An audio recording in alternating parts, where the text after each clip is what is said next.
அனைவருக்கும் வணக்கம். இது வேர்ல்டு கிளாஸ் குவாலிட்டி உங்கள் அனு ஸ்டைல்ஸ் மற்றும் பிசுபிசுப்பில்லாத சன்லேண்ட் ரிஃபைன் சன்ஃப்ளவர் ஆயில் வழங்கும் தமிழா கோபோர்ட் பை தமிழகமெங்கும் கிளைகள் கொண்ட Annammal institute of hotel management and MCR pure cotton club formal and casual shirts co-presented by Twin Bird Leggings, Wear It, Feel It, Love It and Dr. MGR Educational and Research Institute, Maduravoyal, Chennai.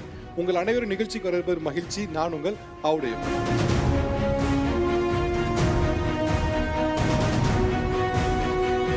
இந்த நிகழ்ச்சி எதை பற்றி பேச போகிறோம் அப்படின்னா, என்னதான் நம்மளுடைய விஷயங்கள் நிறைய சேஞ்சாக இருந்தால் கூட இயர்ஸ் பை இயர்ஸ் வந்து நிறைய சேஞ்சஸ் நம்மளுடைய லைஃப் ஸ்டைலில் மாறி இருக்கு, பார்வைகள் ஐடியாலஜி நிறைய மாறி இருக்கு. என்னதான் மாறி இருந்தாலும் ஒரு சில விஷயங்கள் வந்து நம்ம கூடயே வந்து ஒட்டி இருந்த மாதிரி இருந்துகிட்டு தான் இருக்குது. உதாரணத்துக்கு பார்க்கணும்னா கலர். இப்போ இன்னைக்கு பார்க்கும்போது ஒரு பொண்ணோ மாப்பிள்ளையோ ஒரு வீட்டில் பார்த்தாங்க அப்படின்னா, மாப்பிள்ளை என்ன பண்ணுறாங்க, ஃபேமிலி என்ன பண்ணுறாங்க கேட்டுட்டு மாப்பிள்ளை கருப்பா சகப்பா அப்படின்னு கேட்குறது. ஒரு பொண்ணு பார்த்துருக்கேன் அப்படின்னா, பொண்ணு என்ன வேலை பார்க்குது, கருப்பா சகப்பா. ஒரு குழந்தை பிறந்திருக்கு, ஓகே, அந்த குழந்தை எப்படி இருக்குன்னு கேட்டுட்டு குழந்தை கருப்பா இருக்கா சகப்பா இருக்கா, இதை வந்து இருந்துகிட்டு இருக்கு. இது ஆண் குழந்தைக்கும் பொருந்தும், பெண் குழந்தைக்கும் பொருந்தும். இந்த கலர் சார்ந்த விஷயம் வந்து எத்தனை ஆண்டுகள் ஆனாலும் கூட ஆங்காங்கே நமக்குள்ள கொஞ்சம் இருக்குதான் செய்யுது. அல்லது வெளிப்படையாக கேட்காட்டியும் கூட இதை கேள்வியை எப்படி மறைமுகமாக கேட்க முடியுங்கிறதுல எல்லாருக்கும் ஒரு ஆர்வம் இருக்கு. எப்படியா மறைமுகமாக கேட்டுறணும் அப்படிங்கிறது இருந்துட்டு தான் இருக்கு. அப்படி பார்க்கும்போது 2024 கூட இந்த கலர் ஃபினாமினா, ஒரு கலரை வச்சு ஒருத்தரை பார்க்கக்கூடியது அப்படிங்கிறது எப்படி இருக்குது, முன்னே காட்டிலும் அது நீர்த்து இருக்கா இல்லை இன்னும் அதிகரிச்சு தான் இருக்குதா அப்படின்னு தெரிஞ்சுக்கணும். அதை பற்றின ஒரு விஷயம் பேசணும்னு நினச்சோம். அதுக்காக தான் இந்த நிகழ்ச்சி. ஸோ நம்ம அப்படி பேச இருக்க தலைப்பு என்ன அப்படின்னா, கருப்பழகு கணவர்கள் மற்றும் சிகப்பழகு மனைவிகள். இதுதான் நம்ம பேச இருக்க தலைப்பு. இதை வந்து டிஸ்க்ளைமராகவே நாங்கள் சொல்லிடுறோம். கருப்புங்கிறது தாழ்ந்தது, கலர் அப்படிங்கிறது வெள்ளைங்கிறது உயர்ந்ததுங்கிறதுக்கு இல்லை. இரண்டுமே அழகு தான். அதனால தான் கருப்பழகு கணவர்கள் சிகப்பழகு மனைவிகள் அப்படின்னு வச்சுருக்கோம். இதை தவிர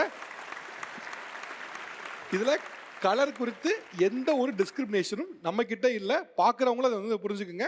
கலரில் எந்த டிஸ்கிரிமினேஷனுமே இல்லை. இது சேஞ்ச் ஆகணுங்கிறது தான் தமிழோட மோட்டிவும் கூட. ஸோ ஃபஸ்ட்டு கேள்வி என்ன அப்படின்னா, இன்னைக்கு தேதிக்குமே வந்து லவ் மேரேஜ் அப்படின்னு பேசும்பொழுது யார் அதிகமாக ப்ரப்போஸ் பண்ணியிருக்கான்னு பார்த்தோம்னா, ஆண்கள் சைடில் தான் ப்ரப்போஸ் வந்திருக்கு. பெண்கள் சைடில் பெருசாக ப்ரப்போஸ் பண்ணதான் நான் பார்க்கல. இன்னைக்கு தேதி வரைக்குமே நிறைய இடங்கள்ல ஆண்கள் நாங்கள் தான் பண்ணியிருக்கோம்னு சொல்கிறது தான் ஜாஸ்தி. அப்படி இந்த சைடில் மனைவிகள் நாங்கள் தான் ஃபஸ்ட்டு ப்ரப்போஸ் பண்ணோம் அப்படின்னு சொல்கிறவங்க மட்டும் கை தூக்குங்களேன். 1 2 3 4 5, ஓகே, 5 பேர். ஓகே, நீங்கள் ஃபஸ்ட்டு உங்களுடைய அப்போதைய பாய் ஃப்ரெண்ட், இப்போதைய கணவர் ப்ரப்போஸ் பண்ணுறதுக்கு முக்கியமாக காரணம் வந்து என்ன, எது உங்களை அட்ராக்ட் பண்ணுச்சு? பஸ்ஸில் போயிட்டு இருந்தோம் காலேஜ் படிக்கிற டயத்தில். இவங்க லாஸ்ட் சீட்டில் வந்து உட்காந்துருந்தாங்க. அவங்க ஃப்ரெண்ட்ஸோடலாம் சேர்ந்து வந்து பாட்டு பாடி கலாய்ச்சிக்கிட்டு இருந்தாங்க. அந்நேரம் அந்த டயத்தில் வந்து கேர்ள்ஸில் ஏறுறப்ப ஃப்ரண்ட் சைடில் வந்து இடம் இல்லைன்னு சொல்லி நாங்கள் பேக் சைடில் ஏறிட்டோம். பாட்டு பாடிட்டே இருந்தேன். யாரடா இது பாட்டு பாடிட்டு இருக்கான்னு சொல்லி பார்த்தா சின்ன கேப் வழியாக பார்த்தோம். நானும் என் ஃப்ரெண்ட்லாம் சேர்ந்து சின்ன கேப் வழியாக பார்த்தோம். அந்நேரம் ஃப்ரெண்ட்ஸ் எல்லாம் நல்லா ஜாலியாக கலகலப்பாக இருந்தாங்க. நெக்ஸ்ட் டேயும் வந்து அவங்கள பார்த்துக்கிட்டே இருந்தோம், கலகலப்பாக இருந்தாங்க. சரி, இவங்க கூட வாழ்ந்தா நம்மளையும் சந்தோஷமாக வச்சுக்குவாங்க. எப்படி இல்லையே, சைடா அந்த 2 பேர் நிக்கிற கேப்ல அவங்க பாய்ஸ் நின்னுட்டு இருந்தாங்க. அந்த கேப் வழியா இவங்கள பார்த்தேன். ஓகே, ஒரு பஸ்ல உள்ள என்டர்டெயின்மெண்டா இருக்கு. அவரை கல்யாணம் பண்ணா லைஃப் என்டர்டெயின்மெண்டா இருக்கும், கல்யாணம் பண்ணிட்டீங்க. பொதுவாக பொண்ணுங்களுக்கு வந்து சில கனவுகள் இருக்கும்ல, நான் கல்யாணம் பண்ண போறவர் வந்து இந்த ஹீரோ மாதிரி இருக்கணும், விஜய் மாதிரி இருக்கணும், இல்லை வந்து மாதவன் மாதிரி இருக்கணும், இந்த மாதிரி சில கனவுகள் இருக்கும்ல. அப்படிதான் உங்களுக்கு கனவு இருந்துச்சா? இல்லை, ஃபர்ஸ்ட் வந்து நான் லவ்வே பண்ணக்கூடாதுன்னு தான் வீட்டில் வேண்டிகிட்டே போவேன். பொதுவாக பேரண்ட்ஸ் தரமா சொல்லுவாங்க, அக்கா லவ் மேரேஜ் தான், சரி அதனால நம்ம லவ் பண்ண வேண்டாம், அம்மா அப்பா பார்த்த பையனே கல்யாணம் மேரேஜ் பண்ணிக்கோன்னு சொல்லிட்டு லவ்வே பண்ணக்கூடாதுன்னு தான் வேண்டிகிட்டே போவேன். காலேஜில் 1 வீக்லேயே இவங்களை பார்த்துட்டேன். இவங்களுக்கு தெரியாது, 1 வீக்லேயே இவங்களை பார்த்துட்டேன். இவங்க என் பின்னாடி வரமாட்டாங்க, நான் தான் இவங்களை பார்த்துட்டு இருப்பேன். திடீர்னு ஸ்டாப்பில் நிற்கிறப்ப என்னையை விட்டுட்டு ஏறி போயிடுவாங்க. நான் வந்து இவங்களை பார்க்கன்னு அவங்களுக்கு தெரியவே தெரியாது. ஏறி போனால் எனக்குலாம் அழுகியே வந்துடும், அழுதுருவேன். சரி, அதுக்கப்புறம் என் ஃப்ரெண்டு வந்து சொன்னாங்க, அந்த ஒரு ஸ்டாப்பில் இறங்குனே இந்த மாதிரி உங்களை இது பண்ணுறா, அவங்கள ஏன் விட்டுட்டு வந்தா, அவளை நல்லா பார்த்துக்கோ அப்படின்னு சொல்லி அவங்க சொன்னாங்க ஃப்ரெண்டெல்லாம். ஓகே, பட் ஆனால் லவ்வே பண்ண மாட்டேன்னு இருந்தாலும் 1 வீக்ல லவ் வந்துருச்சா எல்லாமே? பார்க்காம இருக்க முடியல. அப்புறம் சண்டே லீவ் வந்தாலுமே சும்மா அந்த டிவிலலாம் மெசேஜ் பண்ணுவாங்க. அந்த மாதிரிலாம் இவங்க நேமை வச்சு மெசேஜ் ஆனால் பட் இவங்ககிட்ட நான் சொன்னதே இல்லை. ஆனால் பொதுவாங்க இந்த ஸ்டேஜில் இந்த மாதிரி வந்து ஆண்கள் பேஸ் தான் பார்த்துருக்கோம். உருகி லவ் பண்ணுது, பின்னாலே ஃபாலோ பண்ணுது, ஒரு வாரத்தில் லவ் வந்ததுலாம். முதல் முறையாக உங்களுடைய மனைவி வந்து ஒரு பெண் பேசியிருக்காங்க. ஆக்சுவலாக வந்து உண்மையில நீங்கள் கருப்பழகு தான், ஏதோ ஒன்று உங்க டேரக்டா டக்குன்னு ஈர்த்துடுச்சு. வேற பெண்கள் ப்ரப்போஸ் பண்ணது யாரெல்லாம்? இவங்க வந்து என்னோட ஸ்கூல் சீனியர் ஆக்சுவலாக. School senior, okay. அப்போ ஃப்ரெண்ட்லியாக தான் பேசினாங்க. அதுக்கப்புறம் எனக்கு ஒரு பையன் ப்ரப்போஸ் பண்ணதுனால அந்த பையன்கிட்ட போய் நான் லவ் பண்ணுறேன், அது ஏன் ஆள், அதை டிஸ்டர்ப் பண்ணக்கூடாதுன்னு என்னை காப்பாற்றணும்னு பண்ணது. அதுக்கப்புறம் நாங்கள் 2 பேரும் ஃப்ரெண்ட்லியாக பேசிகிட்டே இருந்தோம். அதுக்கப்புறம் அப்படியே ஒரு அட்ராக்ஷன் வந்து நானே ஃபஸ்ட் ப்ரப்போஸ் பண்ணிட்டேன். எனக்கு இவங்களோட ஃபீச்சர்ஸ்லாம் ரொம்ப பிடிக்கும். அந்த ஷார்ட் நோஸு, ரோசி லிப்ஸு, அதெல்லாம் ரொம்ப பிடிக்கும். உங்களை பார்த்தா சொல்கிறான் தெரியுமா? உங்களை பார்த்தா சொல்லிட்டு இருக்காங்க தெரியுமா? நீங்கள் வேற யாரோ சொல்கிற மாதிரி உட்காந்துருக்கீங்களே. ஓகே, அவங்க வந்து யாரோ ஒருத்தவங்க லவ் பண்ணிருக்காங்க, டிஸ்டர்ப் பண்றான்னு சொன்னாங்க. நீங்க என்ன தெரியல நான் லவ் பண்றேன்னு போய் சொன்னீங்க. சைடு கேப்ல கெடா வெட்டணும்ல. சரி, அதுக்கு அவங்க பெர்மிஷன் இல்லையா? பரவாயில்ல சொல்லிட்டீங்களா? இல்ல பரவாயில்ல, சொல்லிக்கலான்ட்டு அப்படியே அடிச்சு விடுவோம். வந்தா லக்கு, இல்லாட்டி பாத்துக்கலாம் அப்படின்னு விட்டாச்சு. Okay okay, super. வேற கூட எப்படி முதல்ல ப்ரப்போஸ் பண்ணீங்க? உங்க லவ் ஸ்டோரி ரொம்ப ஷார்ட்டா. ஆக்சுவலாக இவங்க என்னோட அத்தை பையன். ஓ ஓகே. சின்ன வயசுலேருந்து ரொம்ப தெரியும், ரொம்ப தெரிஞ்சவங்க தான். பட் ரொம்ப பேச மாட்டாங்க. நான் ஸ்கூல் முடித்த டைம் அப்போதைக்கு கொஞ்ச நாள் கான்வர்சேஷன்ஸ் செல்லில் சும்மா தான் பேசிகிட்டு இருந்தோம். அத்தை பையன் அப்படின்னு சும்மா கலாய்ச்சிட்டு அந்த மாதிரி தான் பேசிகிட்டு இருந்தோம். ஒரு நாள் நானாக தான் போய் ப்ரப்போஸ் பண்ணேன் இவங்களுக்கு. அதான் ரொம்ப பிடிச்சிருக்கு தான் அவங்கள. நம்ம ஆமாம், அத்தான் தான் கூப்பிடுவேன் சின்ன பிள்ளைலேருந்து. ஸோ ரொம்ப பிடிச்சிருக்கு தான் அப்படின்னு சொன்னேன். பட் அதான் நான் பேசினது, அதான் ஒரு மெசேஜ். 1 வீக் என்கிட்ட பேசவே இல்லை. இது எப்போ நடந்துச்சு? ஸ்கூல் படிக்கும்போது என்ன படிச்சுட்டு இருந்தீங்க? நான் 12th முடிச்சிருக்கேன், காலேஜ் சேர்ந்துருக்கேன். இவங்க காலேஜ் செகண்ட் இயர் படிச்சுட்டு இருக்காங்க. என்கிட்ட 1 வீக் பேசவே இல்லை. எனக்கு அழுகிறேன், யார்ட்டையும் பேசல வீட்டில். கரெக்டாக 1 வீக் கழித்து கால் பண்ணுறாங்க. கால் பண்ணி சாரி கொஞ்சம் பிஸியாக இருந்தேன் அதான் பேசலை. ஒருத்தவங்க ப்ரப்போஸ் பண்ணுறாங்க, ஒரு வாரமாக வெயிட் பண்ண வைக்கிது, ஒரு வாரமாக பிஸியாக இருக்குன்னு சொல்கிறதா? அப்போ அவள் ஸ்கூல் பொண்ணு சார். ஆக்சுவலாக அப்போ தான் முடித்தாங்க 12th. நானும் காலேஜ் போயிருந்தேன். கொஞ்சம் ஃப்யூச்சரை யோசித்தேன். சரி, இன்னொன்று நான் கொஞ்சம் எப்படின்னு சொல்லலாம், ஸ்டேஜ் அப்பியரன்ஸு வெளியில் வர தான் தயக்கப்படுவேன். ரொம்ப ஷை டைப் தான். இன்னொன்று பிளாக்காக இருப்பேன், இவள் கொஞ்சம் ஃபேராக இருப்பா. ஒரு தயக்கம் இருக்குன்னு சொல்லுவாங்களே, அந்த தயக்கம் அதிகமாக இருந்துட்டு இருந்துச்சு. ஆனால் நான் ஃபஸ்ட்டு பேசின பொண்ணு இவள் தான். மெசேஜில் ஒரு நாளைக்கு அப்போனா 100 மெசேஜ் தான் அனுப்பலாம். எங்கள் அம்மா செல்லியும் அனுப்புவோம், அப்பா செல்லியும் அனுப்புவோம், என் செல்லியுமே அனுப்பிட்டு இருந்தேன். அப்படி லவ் பண்ணிகிட்டு இருந்தோம். ஓகே, ஒரு 1 வீக் பேசிகிட்டு இருந்தோம். கான்வர்சேஷன் எனக்கு ரொம்ப பிடிச்சிருந்துச்சு. கான்வர்சேஷன் அவள் ப்ரப்போஸ் பண்ணிட்டா. எனக்கு ஷாக் தான் ஆனிச்சு. ஏன்னா இவ்வளோ ஃபேராக இருக்கிற பொண்ணு நம்மளை ப்ரப்போஸ் பண்ணிட்டாலேன்னு சொல்லி ஷாக்கிங் சொல்லுவாங்களே. மனசுக்குள்ளே அவ்வளோ பட்டர்ஃப்ளை இருக்குது. பட் சொல்கிறதுக்கு ஒரு மாதிரியாக போயிடுச்சு எனக்கு. அதுக்கப்புறம் 1 வீக் ஜாலியாக இருந்துச்சு. ஆனால் அந்த 1 வீக் தான் அவர் ரொம்ப கஷ்டப்பட்டது. கிட்டத்தட்ட ரொம்ப அழுகாத குறை. அப்புறம் தான் சரி பரவாயில்ல, நான் ஃப்யூச்சரை யோசித்தோம். அன்னையிலேருந்துமே லவ் பண்ண ஆரம்பித்தோம். அப்புறம் ரிலேட்டிவ்ஸ்குள்ளே ஒரு ப்ராப்ளம் வந்துச்சு. ஆனால் ஏகப்பட்ட என்னதான் மாமா பொண்ணாக இருந்தாலும் பிரிக்கிறதுக்கு ஏகப்பட்ட வேலை நடந்துச்சு. பட் எங்கள் லவ் ரொம்ப ஸ்ட்ராங்காக இருந்ததுனால சூப்பர். ஓகே, சூப்பராக. ஓகே, வேற. நாங்கள் 2 பேர் வந்து ஒரே ஸ்கூலு. 6th இவங்களை தெரியும் எனக்கு. எல்லாமே ஸ்கூலாக இருக்கு. 6th தெரியும். நிறைய ஃப்ரெண்ட்ஸ் கூட இருப்பாங்க. அதில் எனக்கு ரொம்ப பிடிச்சது இவங்கள தான். நான் என் ஃப்ரெண்ட் கிட்ட தான் சொன்னேன், 9th சொன்னேன், இந்த மாதிரி எனக்கு இவனை பிடிச்சிருக்கு அப்படின்னு சொன்னோமே. நாங்கள் வந்து சனிக்கிழமை வந்து கோயிலுக்கு போவோம். அப்போ அன்னைக்கு மட்டும் இவன் வரல. அப்போ என் ஃப்ரெண்டு என்ன பண்ணா, கால் பண்ணி இவங்க மாமா கிட்ட சொல்லி வர வச்சுட்டோம். எப்படியோ வர வச்சுட்டு எனக்கே தெரியாமல் போய் சொல்லிட்டா. இவன் நம்பவே இல்லை என்ன, இந்த மாதிரி என்னை வந்து கலாய்க்கிறியா அப்படின்லாம் சொல்லிட்டு பேசவே இல்லை. அடுத்த நாள் நான் ஃபோன் பண்ணி 9th 2016 ஸ்கூல்ல இப்போ இந்த வேலை தான் நடக்குதுங்க. யாரும் படிக்க போகிறது இல்லை. அப்புறம் அடுத்த நாள் நான் ஃபோன் பண்ணி கெஞ்சுறேன், உண்மையாகவே தான் நான் உன்னை லவ் பண்ணுறேன் அப்படி சொன்னேன். இல்லை நீங்கள் என்னை கலாய்க்கிறீங்க, நான் கருப்பாக இருக்கிறதுனால கலாய்க்கிறீங்களா, எதனால் கலாய்க்கிறீங்கன்னு எனக்கு தெரியல. இன்னும் எல்லா கேர்ள்ஸ்கிட்டும் நல்லா தான் பேசுவாங்க. ஆனால் இது எனக்கு முன்னாடி ஒரு பொண்ணு ப்ரொப்போஸ் பண்ணால் வேண்டான்னு சொல்லிட்டாங்க. அப்படின்னா வேண்டான்னு சொல்கிறாங்கன்னு சொல்லிட்டு பார்ப்போமேன்னு சொல்லிட்டு தான் நான் ப்ரொப்போஸ் பண்ணேன். அதுக்கப்புறம் அடுத்த நாள் நான் ப்ரொப்போஸ் பண்ணோன்னே ஓகே சொல்லிட்டாங்க. அப்புறம் ஸ்கூலும் டீச்சர்ஸ் இருப்பாங்கள்ல, அவங்க ரொம்ப பேசினாங்க. அவன் எப்படி இருக்கான், கருப்பாக இருக்கான், அவனெல்லாம் பார்த்துப்பான்னு உனக்கு நம்பிக்கை இருக்கா அப்படின்னு. டீச்சர்ஸ் தெரிஞ்சிடுச்சு.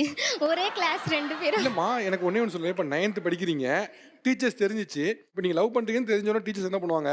நீ தனியா உட்காரு, நீ வேற கிளாஸ்க்கு போ, அந்த மாதிரி பண்ணுவாங்க. அவங்க ஏதோ கல்யாணம் பண்ணி வைக்கிற மாதிரி நல்லா பார்த்து படம் பாரு. ஆச்சரியமா இப்படி ஒரு ஸ்கூல்ல 9th படிக்கும்போது நல்லா படிக்கணும் பார்த்துக்கலாம் சொல்லிருக்கீங்க. 9thலயே சொல்லல, 10th கூப்பிட்டு சொன்னாங்க, இந்த மாதிரி நல்லா படிக்கிற, நல்லா பண்ற, அவனை வந்து நம்பி நீ போவாத அப்படின்ட்டு என்கிட்ட சொன்னாங்க. அவன்கிட்ட போயிட்டு அந்த பொண்ணு கலரா இருக்கு, உன்னை கழட்டி விட்டு போயிடும் அப்படின்னு சொல்றாங்க. 2 பேர்கிட்டயும் மாத்தி சொல்லிட்டு 11th வந்து எங்க 2 பேரும் பிரிச்சுட்டாங்க. நான் வந்து D செக்ஷன், அவன் C செக்ஷன். அப்பயும் நாங்க அடங்க மாட்டோம். ரெஸ்ட் ரூம் போகிற மாதிரி சும்மா போய் அவனை போய் பார்க்கறது. ஆனாலும் தெரியும் அவங்களுக்கு எப்படா இதுங்க போவோம் அப்படின்ற மாதிரி. வேணும்னே நாங்கள் அதுக்குன்னே மேரேஜ் வந்து எங்கள் ஸ்ட்ரீட் அந்த ஸ்கூல் ஸ்ட்ரீட்லேயே வந்து ஒரு மண்டபம் வந்துச்சு, அங்கே தான் வச்சோமே. எல்லாரும் பார்க்கணும், கழட்டி விட்டு போவேன்னு சொன்னாங்கல்ல, அவங்க எதிர்க்க நம்ம காட்டணும், நம்ம வந்து மேரேஜ் பண்ணணும்னு அவங்களுக்கு தெரியணும்னு சொல்லிட்டு அவங்க எதிர்க்கே வந்து நாங்கள் அந்த ஸ்ட்ரீட்லேயே வச்சோம், பேனர்லாம் வச்சோம். அவங்களுக்கு பத்திரிக்கை வச்சிங்களா? ஒரு டீச்சருக்கு வச்சு அவங்களே மெசேஜ் பண்ணுறாங்க, யார் சொன்னாங்களோ எங்களை அவங்களே மெசேஜ் பண்ணுறாங்க, அவங்கள பார்க்கும்போது எனக்கு ஹாப்பியாக இருக்குது அப்படின்னு சொல்லிட்டு. யாரு கருப்பா இருக்காங்க அப்படி சொன்னவங்களா? அவங்கள ஃபர்ஸ்ட் வந்து அவங்க ப்ரப்போஸ் பண்ணப்போ ஏன் கலாய்க்கிறாங்கன்னு நினைச்சீங்க? நான் கருப்பா இருக்கு கலாய்க்கிறீங்களான்னு கேட்டீங்கன்னு சொன்னாங்க. ஏன் அப்படி ஒரு இதுக்கு வந்தீங்க? திடீர்னு வந்து லவ் பண்ணுறேன்னு சொன்னாங்க. நாங்கள் ஃப்ரெண்ட்ஸாக தான் இருந்தோம். திடீர்னு லவ் பண்ணேன்னு சொன்னால் அது யாரால் நம்ப முடியும்னு தெரில. நான் ஏதோ இதுவாக தான் இருக்கேன், அவங்க அழகாக இருக்காங்க. அவங்க எப்படி நம்மளை லவ் அழகு பண்ணுறாங்கன்றது 2 பேரும் தான் அழகு. நான் கருப்பா இருக்கேன், அவங்க அழகா இருக்காங்க, நீங்க அழகு இல்லைங்க மாதிரி ஆயிடுது இல்ல? 2 பேரும் அழகு தான். ஓகே, வேற நீங்க பெண்கள் ப்ரப்போஸ் பண்ணா கொடுங்க. எப்போ ப்ரப்போஸ் பண்ணீங்க? உங்களுடைய லவ் ஸ்டோரியை ஷார்ட்டா. நான் காலேஜ் படிச்சுட்டு இருந்தேன். அப்போ வந்து ஆப்போசிட்ல வந்து ஜெராக்ஸ் ஷாப். இப்போதான் காலேஜ் வந்து ஸ்கூல்ல இருந்து காலேஜ் வந்திருக்கு. ஃபஸ்ட்டு தமிழா நிகழ்ச்சிக்கு ரொம்ப நன்றி சொல்லிக்கிறேன். என் கணவர் வந்து எல்லாரும் கருப்புன்னு தான் சொன்னாங்க, இங்கே தான் கருப்பு அழகுன்னு சொல்லியிருக்காங்க. அதனால் தேங்க்யூ. ஃபஸ்ட்டு நாங்கள் வந்து காலேஜுக்கு ஆப்போசிட்டில் வந்து ஜெராக்ஸ் ஷாப் இருந்துச்சு. அங்கே நாங்கள் என் ஃப்ரெண்ட்ஸோடு சேர்ந்து அடிக்கடி அங்கே போவோம். அப்போ அதுக்கு பக்கத்து கடையில் தான் இவங்க ஒர்க் பண்ணிகிட்டு இருந்தாங்க.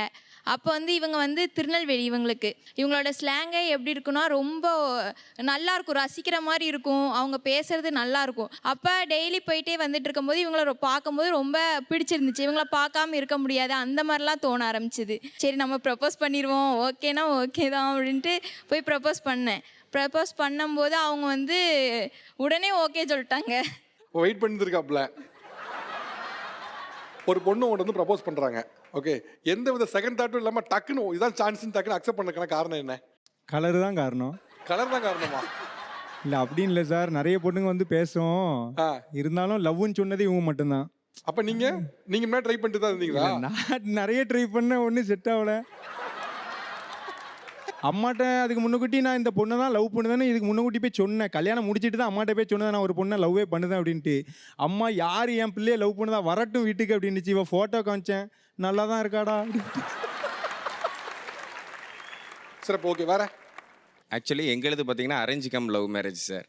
Arrange come love marriage? ஆமாம், அரேஞ்ச் மேரேஜ் தான். அதுக்கப்புறம் நாங்கள் இப்போ லவ் பண்ணிக்கிட்டு இருக்கோம். ஸோ இவங்களை ஃபஸ்ட்டு நான் February 6 அப்போ இவங்க வீட்டில் வச்சு பார்த்தோன்னே, அதாவது என்னோட நேட்டிவ் வேறு, இவங்களோட நேட்டிவ் வந்து சென்னை, நான் நேட்டிவ் வந்துட்டு திருநெல்வேலி. ஸோ எனக்கு எங்கள் அம்மா கிட்ட நான் கேட்டிருந்த 2 டிமாண்ட் தான். பொண்ணு ஃபேராக இருக்கணும், இன்னொன்று சப்பியாக இருக்கணும். ஆமாம், கலராக இருக்கணும், இன்னொன்று சப்பியாக இருக்கணும். ஸோ இது மாதிரி பண்ணு பார்த்துட்டு சொல்லுங்கள் அப்படின்னு. ஸோ எனக்கு ஏகப்பட்ட பொண்ணுங்க ரிஜெக்ட் ஆகிட்டே இருந்துச்சு. அதுக்கப்புறம் ஒன் ஃபைன் டே நான் இவங்களை வந்துட்டு மீட் பண்ணி பார்க்கும்போது இந்த பொண்ணு தான் நம்மளுக்கு லைஃப் பார்ட்னராக சூஸ் பண்ணணும் அப்படின்னு சொல்லிட்டு மைண்டில் ஃபிக்ஸ் பண்ணிட்டேன். அதுக்கப்புறம் இவங்க போய் ஃபஸ்ட்டு இவங்களை போய் பார்த்தோன்னே இவங்க ஃபேமிலி சைடு எல்லாருமே என் கண்ணு முன்னாடியே பையன் ரொம்ப கருப்பாக இருக்கானே அப்படிங்கிறாங்க. என்னடா சொல்கிறாங்க? அப்படியே சொல்லிட்டாங்க சார். என் மாமியார்லேருந்து எல்லாருமே பையன் கருப்பாக இருக்காங்களா. ஏன்னா ஃபோட்டோவில் வந்து நம்ம கொஞ்சம் கலர் ஷேமிங்லாம் பண்ணி கொஞ்சம் காமிச்சு கொடுத்துச்சு. நேரில் பார்க்கும்போது ரொம்ப கலர். நேரில் இருக்கும்போதேவா இல்லை? நான் நேரில் இருக்கும்போது தான் சார். இவங்க அம்மா சொல்கிறாங்களா? இவங்க அம்மா சொல்கிறாங்க. யாருக்கிட்ட இன்னொரு கிட்ட இவங்க கிட்ட வந்து சொல்கிறாங்க. இதில் இருக்கும்போது உங்களை பிளாக்காக இருக்குன்னு சொல்கிறாங்க. உங்களுக்கு எப்படி தோணுச்சு? அதுதான் மன உளைச்சலுக்கு ஆளாகி ஒரு கட்டத்தில் என்னடா இது அப்படின்னு சொல்கிற மாதிரி ஆயிட்டு. லாஸ்ட்டில் இவங்க தாத்தா பாட்டி கொண்டு பையன் ரொம்ப கருப்பாக இருக்கானே, பையனை கொஞ்சம் நீ பார்த்துக்கோ இது பண்ணுமா அப்படின்னாங்க. அதை எப்படி என்னை செலக்ட் பண்ணாங்கங்கிறத இவங்கள்ட்ட தான் கேட்கணும். ஓகே, என்ன நடந்துச்சு? இப்போ ஆக்சுவலாக அம்மா வந்து இவ்வளோ பிளாக்காக இருக்கான்னு சொன்னப்போ உங்கள் மனதில் என்னவா இருந்தது? பொதுவாக சொன்னாங்க சார், அது என்கிட்ட சொன்னாங்க, அது அவங்க காதில் விழுந்துட்டு அவ்வளோதான். அம்மா பொதுவாக சொன்னாலும் காதில் விழுந்தா ஒன்று தானம்மா. அது என்கிட்ட பொறுமையாக தான் சார் சொன்னாங்க, அவங்க காதில் விழுந்துடுச்சு. அவங்க கருப்புன்னு அவங்க கிட்ட இது வரைக்கும் சொன்னது கிடையாது. என்னன்னா நம்மளை பார்க்க வந்த மாப்பிள்ளை அவங்கள கருப்புன்னு சொல்றாங்க. உங்களுக்கு ஒரு மைண்ட் ஒன்று இருக்கும்ல, அது என்னவா இருந்துச்சு? எனக்கு கலர்லாம் முக்கியம் இல்லை சார். இதுக்கு முன்னாடி 2 பேர் வந்துட்டு பார்த்துட்டு போனாங்க. அவங்க நல்ல ஃபேராக தான் இருப்பாங்க. அவங்க வந்து 2 பேருமே ஒரே கண்டிஷன் தான் வச்சாங்க. ஒர்க்கை விட்டுறணும், ஃபேமிலியை பார்த்துக்கணும். அவர் அந்த மாதிரி எந்த ஒரு கண்டிஷனும் வைக்கல என்கிட்ட. நான் வந்து படப்படன்னு பேசிட்டேன் அவங்க கிட்ட வந்தோன்னே, இங்கே பாருங்கள் நான் ஒர்க்கெல்லாம் விட மாட்டேன், அதே மாதிரி என் சேலரி, பிளே ஸ்லிப், இந்த டீட்டெயில்ஸ் எதுவுமே நீங்கள் என்கிட்ட கேட்கக்கூடாது அப்படின்னு சொல்லிட்டேன். ஆமாம், அது என்னோட சேலரியை நான் என்ன பண்ணணுன்ட்டு நீங்கள் கேட்டால் தருவேன், ஆனால் நான் தான் டெசிஷன் எடுப்பேன். என் சேலரியை நான் என்ன பண்ண அது ரைட் நோ வரைக்கும் நானும் கேட்டது கிடையாது சார். அது ஒரு மியூச்சுவலாக இருக்குது. எப்படி சொல்கிறது, அவர் எதுவுமே நீங்களாவே இருங்க, ஒர்க் போய்க்கலாம், ஃபேமிலி தான் பார்த்துக்கணும், இல்லை நானும் கொஞ்சம் உங்களுக்காண்டி சப்போர்ட்டிவாக இருப்பேன், ஷேர் பண்ணி பண்ணிக்கலாம், எதுவாக இருந்தாலும் வீட்டு வேலை கூட என்னால் முடியலன்னா இவர் செய்வார். ஆமாம், ஷேர் பண்ணி இது பண்ணிக்கலாம். அது சொன்னோன்னே இப்போ வரைக்கும் அப்படி தான் நடந்துட்டுருக்காரு. இவங்க வேர்டிங்ஸ் மட்டும் விடலை, அதை ஃபாலோ பண்ணிட்டும் இருக்காரு. ஓகே, உங்களோட லவ் எப்போ ஸ்டார்ட் ஆச்சு? உங்களுடைய ட்ரீம்க்கு ஒன்று இருக்கும்ல, என் கணவர் இப்படிலாம் இருக்கணும்னு, அது என்ன? ஆக்சுவலாக நான் வந்து 4 இயர்ஸ் முன்னாடி இருந்து இன்ஃப்ளூயன்சராக இருக்கேன் இன்ஸ்டாகிராமில். ஓகே. ஸோ அது சும்மா ஸ்க்ரால் பண்ணிகிட்டே இருப்பேன். அப்போ வந்துட்டு ஒரு ஆப் வந்து சஜஷன் காமிச்சிட்டே இருந்தது. சரி, ஏதோ சேட்டுன்னு காமிக்குதே சொல்லிட்டு நான் அந்த ஆப் இன்ஸ்டால் பண்ணேன் சார். இன்ஸ்டால் பண்ணப்போ வந்துட்டு ஃபுல்லாக பாய்ஸ் ஃபோட்டோ அது இதுன்னு வந்துட்டே இருந்துச்சு. ஸோ அது வந்து என்ன ஆப்புன்னு எனக்கு சுத்தமாக அப்போ தெரியாது. ஆக்சுவலாக அது டேட்டிங் ஆப்னு அப்போ உங்களுக்கு தெரியல. நீங்கள் சொல்கிறத வச்சு நான் டேட்டிங் ஆப் நான் புரிஞ்சுக்கிட்டேன். சரி சார், எனக்கு அப்போ அது தெரியாது சார் டேட்டிங் ஆப். இன்ஃப்ளூயன்ஸுக்கு டேட்டிங் ஆப் தெரியாது சார், ப்ராமிஸாக எனக்கு தெரியாது சார். எனக்கு தெரிஞ்சதெல்லாம் இன்ஸ்டாகிராம் உலகம், அவ்வளோதான். அதுக்குள்ளேயே தான் சுற்றிட்டு இருப்பேன். பிடிச்ச ஃபோட்டோலாம் செலக்ட் ரிஜெக்ட். பட் ஆனால் வந்துட்டு ஒரு சில பேர் வந்து மெசேஜ் பண்ணுவாங்க, ஸ்கிப் பண்ணிடுவேன். பட் அந்த டைமில் தான் இவங்களோட ஃபோட்டோ வந்து மாட்டுச்சு. ஸோ அப்போ பார்க்கும்போது எல்லாருமே எரும மாடு மாதிரி ரொம்ப மெச்சூர்டாக இருந்தாங்க. பட் இவங்க பார்க்கும்போது ரொம்ப குழந்த மாதிரி, ஒரு மெச்சூர்ட் ஃபேஸ் இல்லாமல், ஒரு எப்படி சொல்கிறதுனா தீராத விளையாட்டு பிள்ளை மாதிரி இல்லாமல் ஒரு ஃப்ரெஷ் ஃபேஸாக இருந்துச்சு. ஸோ அப்படியே அவங்களுக்கு செலக்ட் கொடுத்துட்டேன் சார். அப்படி குழந்தை முகத்துக்கு எதுக்குப்பா டேட்டிங் ஆப்பு?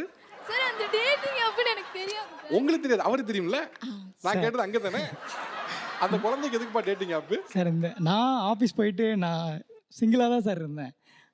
கூட கெடுத்துருக்குனே ஒரு ஃப்ரெண்ட் இருப்பான்ல, அவன் பார்த்த வேலை தான் சார். உங்களுக்கும் தெரியாமலே உள்ளே போயிட்டீங்க? இல்லை, என் கூட இருந்த ஃப்ரெண்ட் சர்க்கிள் எல்லாமே கமிட்டட் தான். நான் ஒருத்தர் மட்டும் சிங்கிளாக இருந்தேன். அப்போ வந்துட்டு அவன் தான் இந்த ஆப் சஜஸ்ட் பண்ணி, மச்சான் இதை ட்ரை பண்ணுறா, நீயும் கமிட் ஆயிடுவேன் அப்படி. ஊரில் இருக்கவெல்லாம் உருப்படுறான், நீயும் கொஞ்சம் உருப்படுறான்னு சொல்லி அந்த ஆப் கொடுத்து இவனை விளக்காம பண்ணிட்டாங்க சார். அதான் ரீசன். உண்மையாலுமே அவங்க ஏதோ வந்து தீரா விளையாட்டு பிள்ளை மாதிரி, ப்ளே பாய் மாதிரி இல்லாத ஒரு ஆள் வேணும்னு நினச்சாங்க. நீங்கள் டேட்டிங் ஆப்லாம் இருந்திருக்கீங்க? முறையாக அப்போ தான் சார் ஓப்பன் பண்ண முதல் டைம் அது. அதுதான் ஃபர்ஸ்ட் டைம் ஸ்வைப் பண்ணது இவங்களை மட்டும்தான், அக்செப்ட் பண்ணது இவங்களை மட்டும்தான். ஆக்சுவலாக நம்பிட்டேன் சார், ப்ராமிஸ் நம்பிட்டேன்ப்பா. சரி, ஓகே. அதெல்லாம் அவங்க ஸ்வைப் பண்ணாங்க. அதுக்கப்புறம் வந்துட்டு ஜஸ்ட் டெக்ஸ்ட் பண்ணோம். டெக்ஸ்ட் அதுக்கப்புறம் ஒரு 1 மந்த் கழிச்சு தான் மீட் பண்ணோம் ஆக்சுவலாக. அது வந்துட்டு அவங்களுக்கு மெசேஜ் பண்ணக்கப்புறம் நம்பர் வாங்கிட்டு, ஸோ இந்த ஆப்பை பற்றி கொஞ்சம் தெரிஞ்சிருச்சு எனக்கு. இது என்ன ஆப்புன்னு சொல்லிட்டு அப்போ தான் நான் அவர்கிட்ட கேட்டேன். ஸோ இந்த மாதிரி இந்த பசங்க சொன்னாங்க அப்படின்னு சொல்லிட்டு சொன்னார். அதுக்கப்புறம் நான் நம்பரை வாங்கிட்டு அந்த ஆப் அன்இன்ஸ்டால் பண்ணிட்டு இன்ஸ்டாகிராம் போய் சேட் பண்ண ஆரம்பிச்சிட்டோம். ஆனால் இது கொஞ்சம் டிஃப்ரெண்டானது. School, tuition, spoken English centre, அடுத்ததுமா social media, dating app. Okay. ஆனால் லவ் பாருங்க எங்கெங்கெல்லாம் டெவலப் பண்ணிருக்காங்க பாருங்க. எங்கெல்லாம் கிடைக்குதோ எல்லா இடத்துலையும் வந்து டெவலப் பண்ணிடுறது சார். அதுக்காக தான் சார் நெட் இருக்கு. அதுக்காக தான் சார் நெட் இருக்கு. எல்லா பக்கமும் பரவும் லவ். இது லவ் சொன்னது யாரு? நீங்கள் தான் சொன்னீங்களா? நான் தான் சார் ஃபர்ஸ்ட் சொன்னேன். எப்படி நடந்துச்சு அது? இவங்க கிட்ட நம்பர் வாங்கி டெக்ஸ்ட் பண்ணிருந்தேன். அப்புறம் வந்துட்டு 1 டே மீட் பண்ணலாம் அப்படின்னு சொல்லி ஒரு 1 மந்த்துக்கு அப்புறம் மீட் பண்ணோம். மீட் பண்ணிட்டு அப்போது நேரில் பார்க்கும்போது நல்லா கலராக இருந்தாங்க, பிடிச்சி. ஃபோட்டோவில் கூட அவ்வளோ பெருசாக தெரியல. அப்புறம் ஓகே நல்லா இருக்காங்க அப்படின்னு சொல்லிட்டு அப்போ சொல்லலை.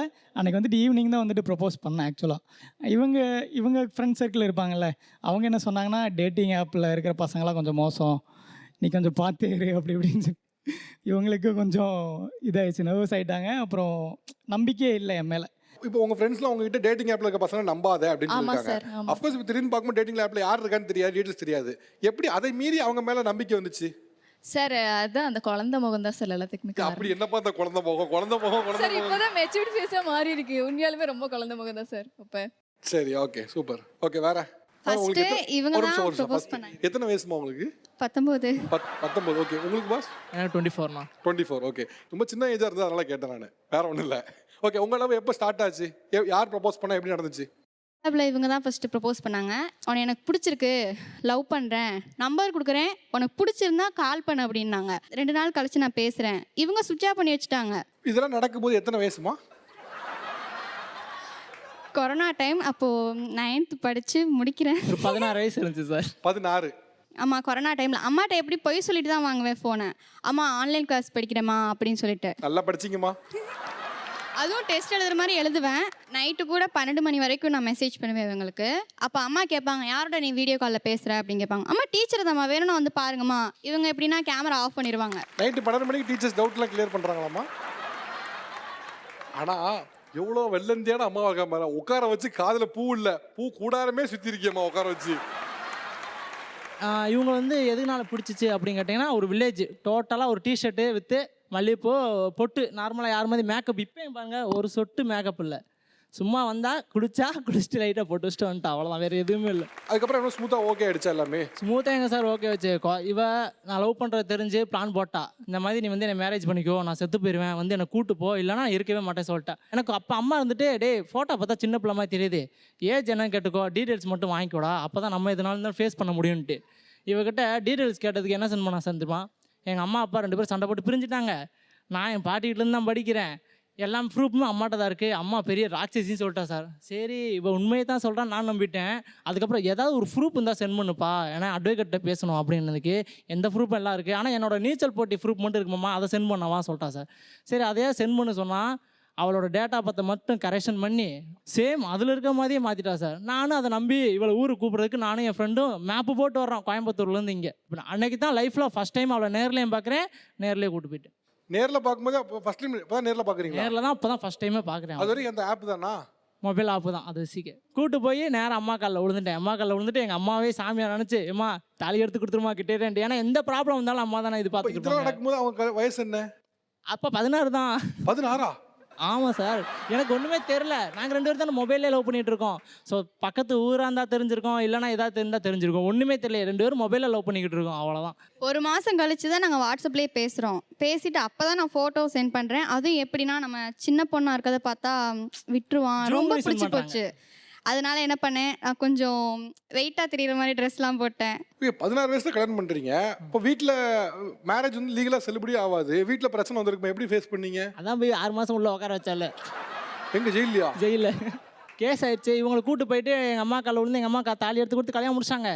எங்கள் அம்மா எல்லாத்தையும் காப்பாற்றுவாங்கன்னு நினச்சா நைட்டுக்கு சைடில் கேப்பில் ஃபோன் போட்டு இன்ஃபார்ம் பண்ணிட்டாங்க, உங்கள் பொண்ணு இங்கே இருக்குது, நீங்கள் வாங்க சொல்லவும் அவங்க வந்துட்டாங்க ஒரு படையா. வந்து இங்கேருந்து ஸ்டேஷனுக்கு போய் பேசி முடிக்கலாம் பார்த்தா அங்கே போய் இவ சும்மா இல்லாமல் வாயை கொடுத்து அந்த இன்ஸ்பெக்டர் கூட சண்டை போட்டு எனத்திக்குள்ளே அடிச்சிட்டா. அவங்களாவது பேச்சு முடிச்சு அமுச்சு விட்றதுல இருந்தாங்க, இவ பேசின வாயில் எனத்திக்குள்ளே அடிச்சிட்டாங்க. சரி ஓகே, கொஞ்சம் வெயிட் பண்ணி 18 வயசு வரைக்கும் வெயிட் பண்ணிருக்கலாம்ல சார். எனக்கு தெரியாது சார், அவள் 18 வயசு அதுனே தெரியலையா? அவள் எத்தனை வயசுன்னு தெரியாது. ஸ்டேஷனுக்கு போனதுக்கு அப்புறம் தான் அவளுக்கு ஏஜ் வந்து 16 அண்ணன் தம்பி அம்மா அப்பா எல்லாரும் கூட தான் இருக்கா, என்னைத்தான் மண்டையை கழுவி இருக்கா அப்படின்னு அப்போ தான் சார் தெரிஞ்சது. இப்போ கேஸ் என்னாச்சு? கேஸ் இன்னும் நடந்துட்டு தான் இருக்கு. இந்த மறுபடியும் 5ஆம் தேதி ட்ரையல் போயிட்டு தான் இருக்கா? போயிட்டு இருக்கு சார். முடிய போகுது, எண்ட் ஆக போகுது. ரிஜிஸ்டர்லாம் பண்ணி கொடுத்துட்டோம். ஆக்சுவலாக இது 4வது மேரேஜ் பண்ணி ரிஜிஸ்டர் பண்ணி கொடுத்துருக்கோம். புரியல 4வது மேரேஜ்னா எப்படிப்பா சார்? ஃபர்ஸ்ட் ஒரு மேரேஜ் நான் தாலி கட்ட நான் கூட்டு போனேன்னே, அம்மா வச்சு. ஆமாம் பண்ணிட்டேனா. 2வது வெளியே வந்து இருக்க மாட்டேன்ட்டா, இருந்தால் செத்து போயிடும், என் மனசை மாற்றிடுவாங்க எங்கள் சித்தி எல்லாம். 16 வயசில் ஒரு மேரேஜ், 17 வயசில் ஒரு மேரேஜ், 18 வயசில் ஒரு மேரேஜ், 19 வயசில் ஒரு மேரேஜ், அவ்வளோதான். அடுத்த மேரேஜ் எப்போ? மேரேஜ் நாங்கள் எப்படின்னா ஒரு வாடகை வீட்டுக்கு போனோம். ஓகே, அங்கே போயிட்டு என்னால் உன்னை வீட்டில் இருக்க முடியாதுடா, நீ எனக்கு தான் வேணும் அப்படின்ட்டு அப்பயே இது பண்ணிட்டேன். கோயிலில் வச்சு மறுபடியும் மேரேஜ் எங்கள் 2 வீட்டாரு மட்டும் வச்சு மேரேஜ் பண்ணிட்டோம். போன வருஷம் எல்லாரையும் வச்சு ஒரு கிராண்டாக ஒரு மேரேஜ் பண்ணோம். இந்த வருஷம் எங்கள் வீட்டு ஆளுங்களை வச்சு கிராண்டாக ஒரு மேரேஜ் பண்ணோம். இப்போ நீங்கள் லீகலாக ஹஸ்பண்ட் ஒய்ஃபா இல்லையா? பதிவாயிடுச்சா இல்லையா? பதிவாகி கேஸ் முடிய போகுது சார், எண்ட் ஆயிடுச்சு. ஓகே, இப்போ மேரேஜ் சர்டிஃபிகேட் வாங்கிட்டீங்க? எல்லாமே வாங்கிச்சு. ஓகே, இப்போ இஷ்யூ சால்வ்டு, இந்த கேஸ் மட்டும் போயிட்டு இருக்கு. ஆமாம் சார், கேஸ் முடிய போகுது, இன்னும் 2 வாய்தால முடிஞ்சிடும். 4 மேரேஜ் இப்போ தாங்க முதல்ல பார்க்குறேன் நான். இங்கே எல்லாரும் தான் சொல்கிறாங்க, வாழ்க்கையில் ஒரே பொண்ணுக்கு ஒரே அழுத்தன டைம் தாலி கட்டினது நீ மட்டும் தான்டா உலகத்துலேயே அப்படின்னு சொல்லிட்டு இருக்காங்க. ஆக்சுவலாக இப்போ நீங்கள் சொல்லும் போது இது வந்து ஜாலியாக இருந்தாலும் கூட நீங்கள் அவங்க மேலே விருப்பப்பட்டிருக்கீங்க, அவங்க மேலே விருப்பப்பட்டிருக்காங்க, உங்கள் 2 பேருக்கு விருப்பம் இருந்து கல்யாணம் பண்ணிட்டீங்க. ஜாலியாக இருந்தாலும் சரி, ஒரு அரசு அதுக்கு திருமண வயதுன்னு ஒன்று வச்சுருக்காங்க. அந்த ஏஜ் அட்டன் பண்ணதுக்கு மேலே திருமணம் பண்ணுறது இட்ஸ் நாட் அட்வைசபிள். அது என்றைக்குமே பண்ணாதீங்க. கண்டிப்பாக அது வந்து ரீசன் வந்து சைக்கலாஜிக்கல் ரீசன் இருந்தாலும் மெடிக்கல் ரீசன் நிறைய ரீசன்ஸ் வந்து இருக்குது. அதை வச்சு தான் ஒரு ஏஜை வந்து கொண்டு வந்திருக்காங்க. பெண்ணுக்கு திருமண வயது இது, ஆணுக்கு திருமண வயது இதுன்னு. அதை தாண்டி பண்ணதில் நிறைய காம்ப்ளிகேஷன்ஸ் இருக்குது. அதனால தான் அவங்க வந்து சொல்கிறாங்க. அது ஏதோ நீங்கள் பண்ணிட்டீங்க, பட் இது வந்து ராங் எக்ஸாம்பிளாக போகிறவங்களுக்கும் போயிடக்கூடாது. எஸ், நான் அவங்க பண்ணாங்களா நானும் ஏன் பண்ணக்கூடாது அப்படின்னு பார்க்குறவங்க யாருமே வந்து அன்னைக்கு சூழலில் இருந்ததுனால அவங்க பண்ணியிருக்காங்க. என்னதாக இருந்தாலும் சரி, நீங்கள் பண்ணது வந்து கண்டிக்கத்தக்கது தான். தமிழா நீங்கள் பண்ணியிருக்க வேண்டாம் தான் இப்போவும் சொல்லும். ஆனால் இப்போ சொல்கிறேன் சார், எங்கள் வீட்டு சைடில் இருந்தாலும் சரி, இவங்க வீட்டு சைடில் இருந்தாலும் சரி, யாருமே எனக்கு பார்த்து வச்சுருந்தா கூட இந்த மாதிரி ஒரு பொண்ணை பார்த்து வச்சுருக்க முடியாது. இன்னும் 100 பேர் வந்தாலும் சரி, எப்படி வந்தாங்களோ அதே மாதிரி தான் அவளோட ஸ்மைலும் சரி அவளோட ஸ்பீச்சும் சரி. இப்போ மட்டும் இல்லை, நீங்கள் இன்னும் எத்தனை 10 வருஷம் 20 வருஷம் வந்தாலும் சரி அதே மாதிரி தான் ஜானு வந்து இருப்பா. அது எங்கள் வீட்டுக்கு வந்த எல்லாருமே சொன்ன ஒரே ரீசன் அதுதான். இவகிட்ட டெய்லி சண்டை போட்டுருவேன், கம்பல்சரி டெய்லி சண்டை போட்டுருவேன், 10 நிமிஷம் கூட இருக்க மாட்டேன். சரி, ரைட், ஓகே. உங்களுடைய திருமணத்துக்கு வாழ்த்துக்கள். பட் இருந்தாலும் கொஞ்சம் யோசிச்சிருக்கலாம். தமிழாவா நீங்க பண்ண செயல் வந்து கண்டிக்கத்தக்கது தான். அது தயவு செஞ்சு அதை ஆதரிச்சிடாதீங்க. இன்னைக்கு தேதிக்கு நல்லா இருக்கலாம், பட் ஆதரிச்சிடாதீங்க அதை. இப்போ ஆக்சுவலா அரேஞ்ச் மேரேஜ் தாண்டி இப்போ லவ் அண்ட் அரேஞ்ச் மேரேஜ் ரெண்டுலையுமே வந்து நீங்க வந்து ஒருத்தர் லவ் பண்றீங்க, அப்புறம் கல்யாணம் ஒரு ஸ்டேஜ் நோக்கி போகும்போது இப்போ நம்ம சம்மந்தம் மட்டும் இல்லை, வீட்லேயும் பேசணும். வீட்டில் பேசி இதெல்லாம் பண்ண போகிறேன் அப்படின்னு சொல்லணும். அப்படி சொல்லும் போது பையன் கருப்பாக இருக்கிறான், கையை வந்து ஒரு மாதிரி கலர் பெருசாக இல்லை அப்படின்னு சில கமெண்ட்ஸ்லாம் பாஸ் பண்ணியிருப்பான். அவங்களோட அப்பா அம்மாவாக இருக்கலாம், சொந்தக்காரங்களாக இருப்பான், அவங்க ஃப்ரெண்ட்ஸாக இருக்கலாம். அப்படி என்னென்ன கமெண்ட்ஸ்லாம் வந்து உங்களுக்கு வந்துச்சு? இது அன்னைக்கு தான் தெரிஞ்சிருக்கும் உங்களுக்கு. இப்படிலாம் கூட பேசுவாங்களாம் கூட தெரிஞ்சிருக்கும். அப்படி யார்? நாங்கள் 2 பேரும் இன்டர் ரிலீஜன். இவங்க வந்து ஹிந்து, நான் வந்து முஸ்லீம். அந்த தாண்டி பேசினதுன்னா அந்த பையன் கருப்பாக இருக்கான். என்னென்ன மாதிரி கமெண்ட்ஸ்லாம் பாஸ் பண்ண யார்கிட்ட வந்துச்சு? இது வந்து என்ன, எங்கள் ஃபேமிலி சைடு, ஃப்ரெண்ட் சைடு கூட பெருசாக சொல்லிக்க மாட்டாங்க, ஃபேமிலி சைடு தான். அது ஏன் முன்னாடியே பேசுவாங்க. எங்கள் அத்தா வந்து என்ன சொன்னாங்கன்னா, நீ என்ன 1000 முறை சொல்லுவி ஒரு பையனா அப்படின்னா நீ எப்படி வேணா அக்செப்ட் பண்ண? அந்த ரிலீஜனை தாண்டி ஃபர்ஸ்ட் கேட்டதுன்னா நீ எப்படி அக்செப்ட் பண்ண? மதத்தை தாண்டி கலர் தான் முன்னாடி நிக்குது. எது சொன்னாலும் பையன் கருப்பா இருக்கா, அவங்களுமே பிளாக்காக தான் இருப்பாங்க. ஆனால் அது அவங்க வந்து நம்ம இப்படி இருக்கோம் அப்படின்னு நினச்சிட்டு பேசாம அந்த பையன் இவ்வளோ கருப்பா இருக்கான். அதுதான் எங்களுக்குள்ள அந்த ரிலேஷனில் வந்து அந்த மெயினாக சொன்னதுன்னா பிளாக் அவன் கருப்பாக இருக்கான், அந்த மாதிரி தான் சொன்னாங்க. உங்களுடைய சுற்றி இருக்கவங்க யாராவது வந்து அவன் பிளாக் அப்படின்னு சொல்லி அவங்கள வந்து கேலி பண்ண கிண்டல் பண்ணாங்கன்னு சொன்னீங்க. அப்போ உங்களுக்கு எவ்வளோ ஹர்ட்ஃபுல்லாக இருந்தது? அவரை தாண்டி உங்களுக்கு அது அவ்வளோ கஷ்டமாக இருக்கும், எனக்கு அழுகலாக வரும். இன்னும் மெயினாக இதை தான் சொல்கிறாங்க அப்படின்னு. அப்போ இவங்க சொல்லுவாங்க, நான் இவங்ககிட்ட சொல்லவே இப்படி நான் வந்து எதையுமே மறைக்க மாட்டேன். எங்கள் ஃபேமிலி சைடு என்ன சொன்னாலும் சரி, யார் என்ன சொன்னாலும் நான் எதுவுமே மறைக்க மாட்டேன். அப்படி நான் சொல்லிடுவேன்னா சொல்லும் போது அவங்க வந்து அப்படியே எனக்கு ரொம்ப கஷ்டமாக இருக்கும். அவங்க வந்து என்னை பற்றி பேசிட்டா கூட எனக்கு ஒன்றும் தெரிஞ்சுக்காது. இவங்கள சொல்லும் போது எனக்கு அவ்வளோ கஷ்டமாக இருக்கும். அந்த இடத்துல பற்றி பேசுகிறாங்க, நான் அந்த இடத்துல நிற்க கூட மாட்டேன், அதை விட்டு விலகி வந்துடுவேன். அப்போ வந்து இவங்க சொன்னாங்க, சரி நான் வேணா உங்கள் லைஃப்பை விட்டு போயிடவா அப்படின்னு கேட்டாங்க. என்ன வாழ போகிறது நீயும் நானும் தான், மற்ற யாரும் வர போகிறதில்ல, நீ ஏன் நமக்காக நம்ம வாழ போகிறோம், நீ அப்படி சொல்லாத அப்படின்னு. இல்லை என்னால் நீயும் கஷ்டப்படுறீல, ஸோ நான் லைஃப்பை விட்டு நான் போயிட்டேன்னா நீ நல்லா இருப்பேல அப்படின்னு நான் சொன்னேன். இல்லை நம்ம வந்து இவங்க முன்னாடி வாழ்ந்து காட்டணும் அப்படின்ற மாதிரி தான். ஏன்னா வந்து அவங்க திருப்பி வந்து அதை சொல்லி அவங்க ஹேட் பண்ணும்போது அவங்க அழுதுகிட்டே இருக்காங்க. சரி நம்ம கலரை வச்சே சொல்லி அதை ஒன்று தான் சொல்கிறாங்க அவங்க திருப்பி நம்மளால் ரொம்ப கஷ்டப்படுறாங்க. ஏன்னா அந்த பொண்ணு வந்து வீட்டை விட்டே பெருசாக வெளியே வர மாட்டாங்க அவங்க. அப்போ அவங்கள ரொம்ப கஷ்டப்படுத்தும் போது அப்போ நம்மளால தான் அவங்க கஷ்டப்படுறானுமோ நான் வந்து சொன்னேன் அவங்கள்ட்ட, சரி என்னால் தான் நீங்கள் இவ்வளோ கஷ்டப்படுறீங்க, நான் வேணா வெளியே போயிடுறேன், நீங்கள் வந்து சந்தோஷமாக இருங்க அப்படின்னா அவங்க வந்து இல்லை எனக்கு உங்களை ரொம்ப பிடிச்சிருக்கு, கலரை வச்சுன்னா நீங்கள் கேரக்டர் வைஸ் நல்லா இருக்கீங்க, கலரும் உங்களுக்கு எனக்கு பெருசாக தெரியும். ஏன்னா பிளாக்ன்றது வந்து அவங்க ஃபஸ்ட்டு இதாக இருந்தாங்க, அப்புறம் கேரக்டர் வைஸ் வந்து கலர் பெருசு இல்லை அப்படின்னு முடிவு பண்ணிட்டாங்க அவங்களும். அப்போ என்னை அக்செப்ட் பண்ணிக்கிட்டாங்க. நான் வந்து நம்ம அவங்க முன்னாடி வாழ்ந்து காட்டணும் அப்படின்றதான். அது நம்ம ஊரில் என்ன ஒரு பிரச்சனைனா பிளாக்காக இருக்கிறது ஒரு கிரைம் மாதிரி ஆகிடுது. அவன் கருப்பாக இருக்கானா ஸோ வாட்? உண்மையிலே வந்து அவங்க கலராக இருக்கவங்க ஹை போல், நம்ம தான் ரொம்ப டவுன் போல் அப்படின்னு நினச்சி நிறைய டவுன் ஆயிருக்கே. இவங்க வந்து நான் மோட்டிவ் பண்ணுவாங்க. அப்படிலாம் ஒன்றும் கிடையாது, கருப்பாக இருக்கவங்க தான் எப்பயுமே அழகாக இருப்பாங்க அப்படின்னு சொல்லிட்டு நிறைய மோட்டிவ் பண்ணியிருக்காங்க எனக்கு. கருப்புல நம்ம ஊரில் தான் வந்து வேறு பேரில் வைக்கிறது. யானை கருப்பு, அட்டை கருப்பு, என்னையை விட ரொம்ப கருப்பு, இதெல்லாம் வந்து இந்த கருப்புக்கு பேர் வைக்கிறது நம்ம ஊரில் ஒரு பழக்கமாகவே இருக்குது. இப்படி கருப்பாக இருக்கேங்கிறதுக்காக இந்த மாதிரிலாம் கலர் ஷேடை வச்சு சொன்னாங்க, யானை கருப்பு அட்டை கருப்புன்னு சொன்னாங்க. அது எனக்கு ரொம்ப பெயின்ஃபுல்லாக இருந்துச்சு அப்படின்னு சொல்கிறவங்க மட்டும் சொல்லுங்கள், நான் மைக் பாஸ் பண்ணிடுறேன். அப்படியே இவங்க வந்துட்டு நாங்கள் கன்சீவாக இவ வந்து இருக்கும்போது என் மூஞ்சில் கூட இவளை முழிக்கக்கூடாது அப்படின்னு சொல்லிட்டு இவங்க வீட்டு சைடில் இருந்து சொல்லியிருக்காங்க சார். அதெல்லாம் எனக்கு ரொம்ப ஹர்ட்ஃபுல்லாக இருந்துச்சு. ஏன்னா அப்படி முழிச்சா வந்துட்டு பிள்ளை என்னைய மாதிரி பிறக்கும், ஸோ இந்த மாதிரி கருப்பாக பிறந்துருவாங்க அப்படிலாம் ப்ரெக்னெண்ட்டாக இருக்கும்போது. என்னங்க சொல்கிறீங்க? சீரியஸ்லி சார், அதெல்லாம் வந்துட்டு ரொம்ப பெயின்ஃபுல்லாக எனக்கு இருந்துச்சு. அதெல்லாம் இவங்க சைடில் இவர் சொல்லும்போது இவ அந்த மாதிரி இவங்க சைடில் இவன் தான் வந்துட்டு என்கிட்ட கன்வே பண்ணுவோம் இப்படிலாம் வந்து சொல்கிறாங்க அப்படின்ட்டு. அதுக்கப்புறம் பொண்ணு பிறந்தபோது வந்துட்டு எனக்கு ஆக்சுவலி பொண்ணு பிறந்திருக்கு. பொண்ணு பிறக்கும்போது இவ கலரில் இதாகிடுச்சு. டே பை டேயில் வந்து பிளாக் கலரில் வந்து மாறும்போது டோட்டலி அவங்களுடைய அந்த வே ஆஃப் ரியாக்ஷன் எல்லாமே வந்துட்டு என்டையர்லி சேஞ்ச் ஆகிடுச்சு. பொண்ணு கருப்பாக ஆயிடுச்சு, பையன் அப்பாவை மாதிரி ஆயிடுச்சு அப்படின்னு. நான் என் பொண்ணு அது நான் வளர்க்குறேன், ஏன் இது எனக்கு பொண்ணு என்னைய மாதிரி இருக்கிறதுல நான் பெருமைப்படுறேன். அது என்னோட பொண்ணு, நான்லாம் ஆளாக்குறேன் என் பொண்ணை வளர்த்து இது பண்ணுறது. அதனால் இவங்க வீட்டு சைடில் இப்படிலாம் இந்த மாதிரி கிரிட்டிசைஸ்லாம் இருக்கும்போதெல்லாம் எனக்குலாம் அதெல்லாம் ரொம்ப ஹர்ட்ஃபுல்லாக இருந்துச்சு. இது யார் சொன்னதுமா? இதை ப்ரெக்னெண்ட்டாக இருக்கீங்க, மாப்பிள்ளை முகத்துல கூட முழிச்சிடாத, முழிச்சா பொண்ணும் கருப்பாயிடும், குழந்தையும் அது கருப்பாயிடும். ஒரு மித்து இருக்குல்ல சார். இந்த மாதிரி ப்ரெக்னென்சியில் காலையில் யார் முகத்தில் முழிக்கிறாங்களோ பிள்ளை வந்து அந்த மாதிரி தான் பிறக்கும் அப்படின்னு. அதனால இவர் முஞ்சில மருமகனை பார்க்காத உங்க வீட்டுல வந்துச்சா அது? நார்மலாக இவங்க சைடையும் சொன்னாங்க சார், இவங்க அம்மாவே சொன்னாங்க சார். ஆனா இது தமிழ்நாடான்னு ஷாக்கா இருக்குங்க. சீரியஸ்லி சார் தமிழ்நாட்டில் இப்படிலாம் இருக்காங்க. அதுக்கப்புறம் வந்துட்டு ரொம்ப இவரெல்லாம் சொல்லும் போது எனக்கு ஒரு ஹர்ட் ஆனது அந்த மாதிரி ஆனதே இல்லை சார். பிள்ளைய சொல்லும் போது அழுதுட்டேன். என்ன ஃபஸ்ட்டு நல்லா அழகாக இருந்தாலே இப்போ என்ன கருத்த குட்டியே போயிட்டா, இப்படி இருக்காளே, ஏன் அம்மா கலர் 1% கூட வரலை அப்படின்னு என் வீட்டு சைடும் சரி, குழந்தையவா? ஆமாம் சார். என் வீட்டு சைடும் சரி, இவங்க வீட்டு சைடும் சரி டைரக்டா உங்க காதுபடியவோ அது நடக்குதுலாம்? டேரெக்டாக பேசுவாங்க சார். இது நார்மலாக எல்லா வீட்லேயும் நடக்கிறது தான் சார். என் வீட்டில் தான் நடக்குதான்ட்டு நான் என் கசின்ஸ் கிட்டலாம் கேட்பேன். இல்லை இங்கேயும் இப்படி தான் பேசுகிறாங்க அப்படின்ட்டு சொல்லுவேன். ஸோ எனக்கு நீங்கள் ஒரே ஒரு இந்த தமிழா மூலியமா என் பொண்ணை மட்டும் நீங்கள் இந்த உங்க குழந்தை இடத்துல அதான் நான் கேட்க வந்தேன்.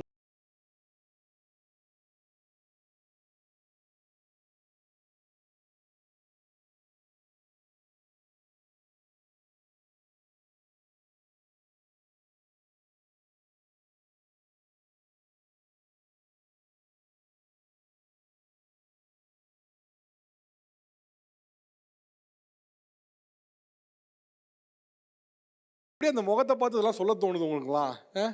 பச்சை குழந்தை, அந்த குழந்தை பார்த்தும் கலரை வச்சு எப்படி பேச தோணுதுன்னு எனக்கு தெரியல. சார் ஆக்சுவலி பிறந்த உடனே என்டையர் இவங்க ஃபேமிலி சைடு எல்லாமே ஆம்பளை பையனாக இருக்கணும் அப்படின்னு சொல்லிக்கிட்டு இருந்தாங்க. ஏன் ஈவன் தான் நானுமே இதில் இருந்தேன். பட் எங்கள் அம்மா சைடு இவங்க எல்லாருமே பொம்பளை பிள்ளை பிறந்ததுக்கு ரொம்ப இது பண்ணாங்க. ஆக்சுவலி பொம்பளை பிள்ளை பிறந்தார் நல்லதுன்னு நினச்சிக்கோங்க. உங்களுக்கு கடவுள் வந்து வீட்டுக்கு வந்து இருக்காருன்னு நினச்சிக்கிற மாதிரி நினச்சிக்கோங்க. பொம்பளை பிள்ளை தான் நம்மளுக்கு லைஃப் லாங் இதுக்கப்புறம் இருக்க போகிறாங்க. ஸோ வந்துட்டு எனக்கு பொம்பளை பிள்ளை பிறந்தோடனே ரொம்ப ஒரு சர்டன் ஸ்டேஜில் ரொம்ப ஹாப்பியாக இருந்துச்சு. அதுலேயும் இவங்கள மாதிரி வந்து இருந்தோன்னே இன்னும் ரொம்ப ஹாப்பியாக இருந்துச்சு. பட் டே பை டேயில் வந்துட்டு என்டையராக கலர் சேஞ்சஸ் ஆகும்போது டோட்டல் ஃபேமிலி எல்லாமே நம்ம பாப்பாவை பார்த்துட்டு இப்படி வந்துட்டு கலர் வந்துட்டு மாறுதே, பையன் ஏன் இப்படி கருப்பாக கலரில் இருக்க, எதுவும் போடுறீங்களா வைக்கிறீங்களா அப்படின்னு சொல்லும் போதெல்லாம் ரொம்ப ஹர்ட்ஃபுல்லாக இருக்குது. நீங்க எந்த மொமெண்ட்ல முதல்ல என் குழந்தைய பார்த்து அன்பா கொஞ்சின அந்த வார்த்தைகள், அந்த வாயெல்லாம் வந்து இப்போ வந்து மொத்தமா போயிருச்சு அப்படிங்கிறத எப்போ நீங்க உணர்ந்தீங்க? பிறந்தப்போ எல்லாரும் அப்பா அழகா இருக்கா, நல்ல சிகப்பா இருக்கா, லிப்ஸ் எல்லாம் ரோஸா இருக்கேன்னு வந்துட்டு சொல்லிட்டு நல்லா அழகா இருக்கா அப்படி இப்படின்னு சொல்லிட்டு கொஞ்சம் ஒரு 2 months கழிச்சு வந்து பார்க்குறவங்க உடனே என்ன இப்படி ஆயிட்டா, கருத்து போயிட்டாலே, எதையாவது போடு, நீ தான் வந்து மேக்கப் அது இதுன்னு போடுவல்ல, அந்த மாதிரி பிள்ளைக்கும் போட்டு விடு, அப்போதான் சிகப்பாவா, இல்லைன்னா இந்த மாதிரி தேய்ச்சி விடு அப்படி இப்படின்னு வெளிப்படையாவே சொல்லிடுவாங்க. Comparison to another one baby sir. மற்ற பேபிஸை கம்பேர் பண்ணி இது பண்ணுவாங்க. இப்போ இவங்க கூட இன்னொரு 2-3 பேபிஸ் இருந்தாங்கன்னா அவங்கள கூட கம்பேர் பண்ணி பேசும்போது நம்ம பிள்ளை மட்டும் ரொம்ப கருப்பாக இருக்கு அப்படின்னு சொல்லிட்டு இது பண்ணுவாங்க. ஒரு அம்மாவா வந்து நம்மளுடைய குழந்தைய இன்னொரு குழந்தையோட கம்பேர் பண்றதுங்கிறது ரொம்ப பெயின்ஃபுல்லான ஒரு சார். பண்ணிக்க முடியல சார். அது நிறைய டென்ஷனில் இவரெல்லாம் ரொம்ப திட்டியிருக்கேன். என்ன உங்கள் வீட்டில் இப்படிலாம் பேசுகிறாங்கன்னு. என் வீட்டில் இது சொல்லும் போது வந்துட்டு இப்படிலாம் சொல்கிறாங்க. ஆமாம் சாமின்னு ஏதாவது பண்ணி அந்த ஒரு டேர்மில் தான் இவரும் சொல்லிட்டாரு, ஏதாவது பண்ணி நீ பிள்ளைய விளையாக்கிடு, ஏதாவது பூசி ஏதாவது பண்ணு, எப்படி ஐட்டா பாரு, என்ன மாதிரி இருக்கக்கூடாது, உன்ன மாதிரி இருக்கணும் அப்படின்ற ஒரு வேர்டிங்கை அனுப்பி விட்டுட்டு. பொதுவாக இது நம்மளை சொன்னாலே நம்மளால் தாங்கிக்க முடியாது. யாராவது ஒருத்தர் சொன்னாலே, அது நம்மகிட்டேருந்து வந்த ஒரு உயிரை சொல்லும் போது யாராக இருந்தாலுமே ரொம்ப எனக்கு ரொம்ப ஹர்ட் ஆனது வந்து மற்றவங்க சொல்கிறாங்களே, அவங்க சொன்னால் சொல்லிட்டு போகிறாங்க, ஹர்ட் ஆகும் தான் சார். இவர் அன்னைக்கு அந்த இது சொன்ன உடனே என்ன நீயே இப்படி சொல்லிட்டியா பிள்ளைய அப்படின்ட்டு ரொம்ப அழுதுட்டேன். தாங்க முடியல அந்த வேர்டிங்ஸ். உங்களுக்கு உங்க குழந்தைய வந்து என்ன மொமெண்ட் நீங்க வெள்ளை ஆக்கிறீன்னு நீங்க ஒரு பெயின் அனுபவிச்சாலும் சொல்லியிருப்பீங்க. ஏதாவது ஒன்று பண்ணாது நீ கலர் ஆக்கு. கண்டிப்பாக சார். நீ ஏதாவது பண்ணி கலர் ஆக்கிறீன்னு ஏன் சொன்னீங்க? எது உங்களை எவ்வளோ ஹர்ட் பண்ணுச்சு?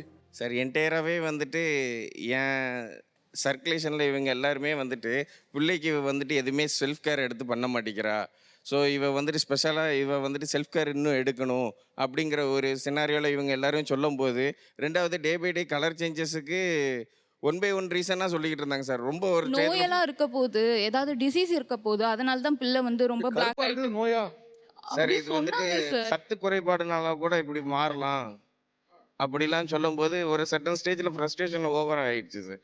ஃபர்ஸ்ட் அவுட் ஆகி தான் சார் நான் இவங்க கிட்ட நிறைய டைம் இதை பற்றி நல்லா இது பண்ணியிருக்கேன் சார். ஆனால் இது வரைக்கும் நம்ம சோஷியல் மீடியாவில் வந்து வெளிநாடுகளில் பிளாக்ஸுக்கு நடக்கக்கூடிய அநீதிகள் தான் வந்து பேசியிருக்கோம். ஆனால் அதெல்லாம் தூக்கி சாப்பிட்ற மாதிரி அதெல்லாம் வந்து இதெல்லாம் ஒன்றுமே இல்லை, அதுக்கும் கீழே லோவாக போக முடியுங்கிறது தமிழ்நாட்டில் நடந்திருக்குங்கிறது வந்து ரொம்ப ஷாக்கிங்காக இருக்குது. அதனால் மீண்டும் மீண்டும் கேட்டால் இது இங்கே நடந்துச்சாங்கிறது. ஆனால் இந்த குழந்தைய பார்த்தும் இப்படிலாம் சொன்னதுக்கு மனசு வருதுன்னா எனக்கு உண்மையில அவங்கள என்ன சொல்லி எனக்கு சொல்றதுன்னு தெரியவே அவங்க இல்லை. எல்லாரும் மத்தியிலும் நான் சொல்லிக்கிற ஒன்றே ஒன்று தான், என் பொண்ணை நான் வளர்த்து ஆளாக்கி காட்டுவேன். என் பொண்ணுக்குன்னு ஒரு நல்ல ஒரு பிரைட் ஃபியூச்சரை நான் ஆளாக்கி கொடுப்பேன். என் பொண்ணை ஆக்டிவாக அவங்க நினைச்சதை மீறி என் பொண்ணை நான் நல்ல நிலைமைக்கு கொண்டுட்டு வருவேன். இதை காட்டிலும் தமிழா இந்த மொமெண்ட் இன்னும் சிறப்பாக்கணும்னு நினைக்குது. உங்கள் குழந்தைய கருப்பாக இருக்காங்க, கலர் கம்மியாக இருக்குது, அப்பா மாதிரி இருக்காங்க, இப்படிலாம் 1000 குறை வந்திருக்கும். நீங்கள் 2 பேர் இப்படி சொன்ன எல்லாருக்கும் லட்சக்கணக்கான பேர் கோடிக்கணக்கான பேர் பார்க்கக்கூடிய இந்த நிகழ்ச்சியில் உங்கள் குழந்தைய கொஞ்சுங்க, உங்கள் கருப்பு குழந்தைய கொஞ்சுங்க. யார் என்ன சொல்கிறான்னு பார்ப்போம்.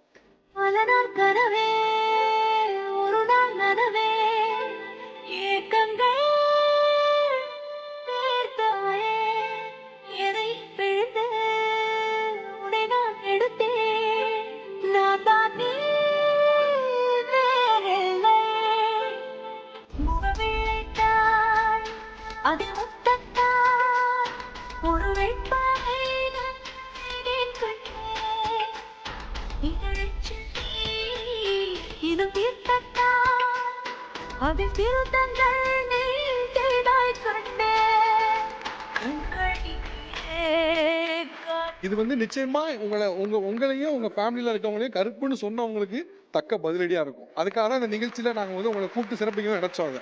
ரொம்ப நன்றி, ரொம்ப நன்றி, தேங்க்யூ. யாரெல்லாம் இப்போ இந்த மாதிரிலாம் ஃபேஸ் பண்ணன்னு சொல்ற யாரு? இப்போ சார் சொன்ன மாதிரி மேலே கொடுங்க. சார் ஆக்சுவலாக எங்கள் மேரேஜ் ரிசப்ஷன் அன்னைக்கு அது நடந்தது சார். உங்கள் ஜோடி ஒன்றும் அவ்வளோவா மேட் ஃபார் ஈச் அதர் மாதிரியெல்லாம் இல்லை, அந்த அளவுலாம் நல்லா இல்லை அப்படின்னு என் மூஞ்சுக்கு நேராகவே சொல்லியிருக்காங்க.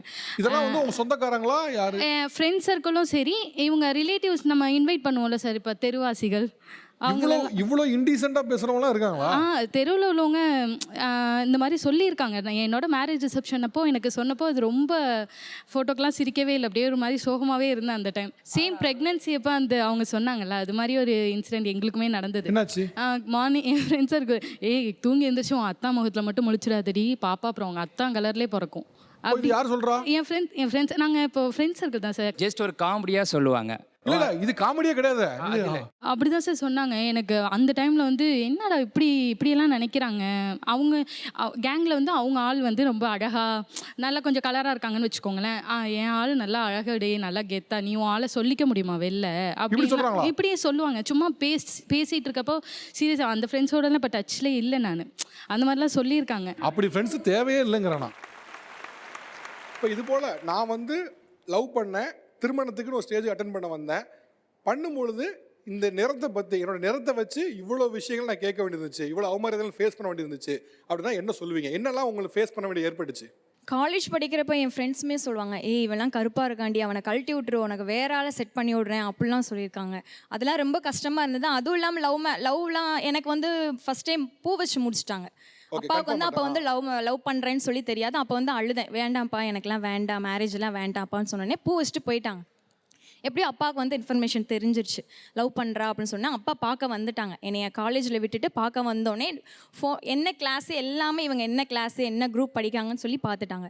ஃபோன் நம்பர் எழுதி இவங்க கையிலேயே தான் கொடுத்தாங்க அப்பா. இவங்க தான் ரவிக்குமார்னு சொல்லி தெரியவே தெரியாது. அப்பா கொடுத்துட்டு வெளியில் நிற்கிறாங்க, இவங்க போய் மீட் பண்ணுறாங்க. மீட் பண்ணிவிட்டு வீட்டுக்கு வந்தோடனே எல்லாரும் சொல்கிறாங்க, இவன் வந்து இந்த கேஸ்ட்டு தான், இவன் வந்து இப்படிப்பட்டவன் தான் அப்படின்னு சொல்லி சொன்னாங்க. அது வந்து ரொம்பவே மனசுக்கு ரொம்ப கஷ்டமா இருந்தது. உங்க கணவர் கருப்பா இருக்கிறத வச்சு அவங்க என்ன கேஸ்டா இருப்பானோ என்ன கேஸ்ட், இவன் இந்த கேஸ்ட் தான், இவன் இப்படிப்பட்டவன் தான் இருப்பான் அப்படின்னு சொல்லி அதெல்லாம் சொன்னாங்க. இவன் இப்படி அப்படி செய்யாததெல்லாம் சொல்லிக்கிட்டே இருந்தாங்க. அது ரொம்ப மனசு ரொம்ப கஷ்டமா இருந்தது. அதுக்கப்புறம் நான் அப்பா கிட்ட சொன்னேன், கலரை பார்க்காதீங்கப்பா, அவன் மனசை பாருங்க, அவங்களுக்குள்ளேயும் லவ் இருக்கு, அவங்களுக்குள்ளேயும் கேரிங் இருக்கு, நல்லா கேரிங்கா பார்த்துக்கோங்க. இப்போ எங்க அப்பா நான் வந்து இவனை சத்தம் போடுறப்ப எங்கள் அப்பா சொல்லுவாங்க, நான் தேடினா கூட இந்த மாதிரி மாப்பிள்ளை கிடச்சிருக்காது, இவனை மிஸ் பண்ணாத, இவனை வையாத, சண்டை போடாதன்னு சொல்லி என்னைய வைவாங்க எங்கள் அப்பா. சார் எனக்கு என்ன கமெண்ட் வந்ததுன்னா, ஃபேஸ் கூட ஓகே, உனக்கு ஏற்ற மாதிரி இல்லை, பட் ஆனால் ஃபேஸ் கூட மேட்ச் பண்ணும்போது ஓகேவா இருக்குது, கையும் காலும் அதை விட கருப்பாக இருக்குது, உன் கையோட அவங்க கையை பிடிச்சேன்னா ரொம்ப டிஃப்ரென்ஸ் இருக்குது, ரொம்ப கருப்பாக தெரியுது அவங்க கையே. இவ்வளோ துல்லியமாக நுணுக்கமாக கை கருப்பாக இருக்குது, கால் கருப்பாக இருக்குது, நுனிக்கால் கருப்பாக இருக்குது, இதெல்லாம் யார் சொல்கிறா? ரிலேஷன் தான் சார். அப்படி ஒரு கமெண்ட்ஸ் வந்தது சார். அதனால இவர் ரொம்ப ஹர்ட் ஆயிட்டு எந்த ஒரு ஃபங்க்ஷன் அப்படின்னாலுமே இப்போ ஒரு ஃபோட்டோ எடுக்கிறாங்க, கேஷுவலாக ஒரு வாக் போகிறாங்க அப்படின்னா என் கையை பிடிக்க மாட்டாங்க சார். இப்போ என் ஷோல்டர் மேலே கை போட மாட்டாங்க சார் ஃபோட்டோ எடுக்கும்போது. ஏன் பக்கத்தில் மட்டும் தான் நிற்பாங்க. மைக் ஏன் சார்? அது ஒன்றும் சார், நம்ம வந்து சின்ன பிள்ளையிலேருந்து வெயிலில் விளையாடுறோம் செய்கிறோம். ஸோ எனக்கு இந்த பார்த்தீங்கன்னா சார் கருப்பு ரொம்ப இயல்பு தான். என் கையும் கருப்பு தான். உழைக்கிறவங்க வெளில போகிறவங்க கை கருப்பாக தான் இருக்கும். இன்னொன்று ஜெனட்டிக்கு 1000 விஷயம் இருக்குது. அதுக்காக நீங்கள் ஏன் உங்கள் ஒய்ஃப் மேலே கை போடுறதோ இல்லை கை கொடுத்து போடுறதோ நீங்கள் தயங்குறீங்க? இல்லை அது பாசம் மனசில் இருக்குது. அது வெளியில் சொசைட்டியில் இப்போ நிறைய பேர் வந்து ரோட்டில் போகும்போது அந்த மாதிரி போகிறது அந்த மாதிரி பிடிக்காது. சரி, ஆல்ரெடி 1000 கருப்பாக இருக்குங்கிறதுக்கு ஆல்ரெடி பல அவமரியாதை தாண்டி வந்துட்டீங்க.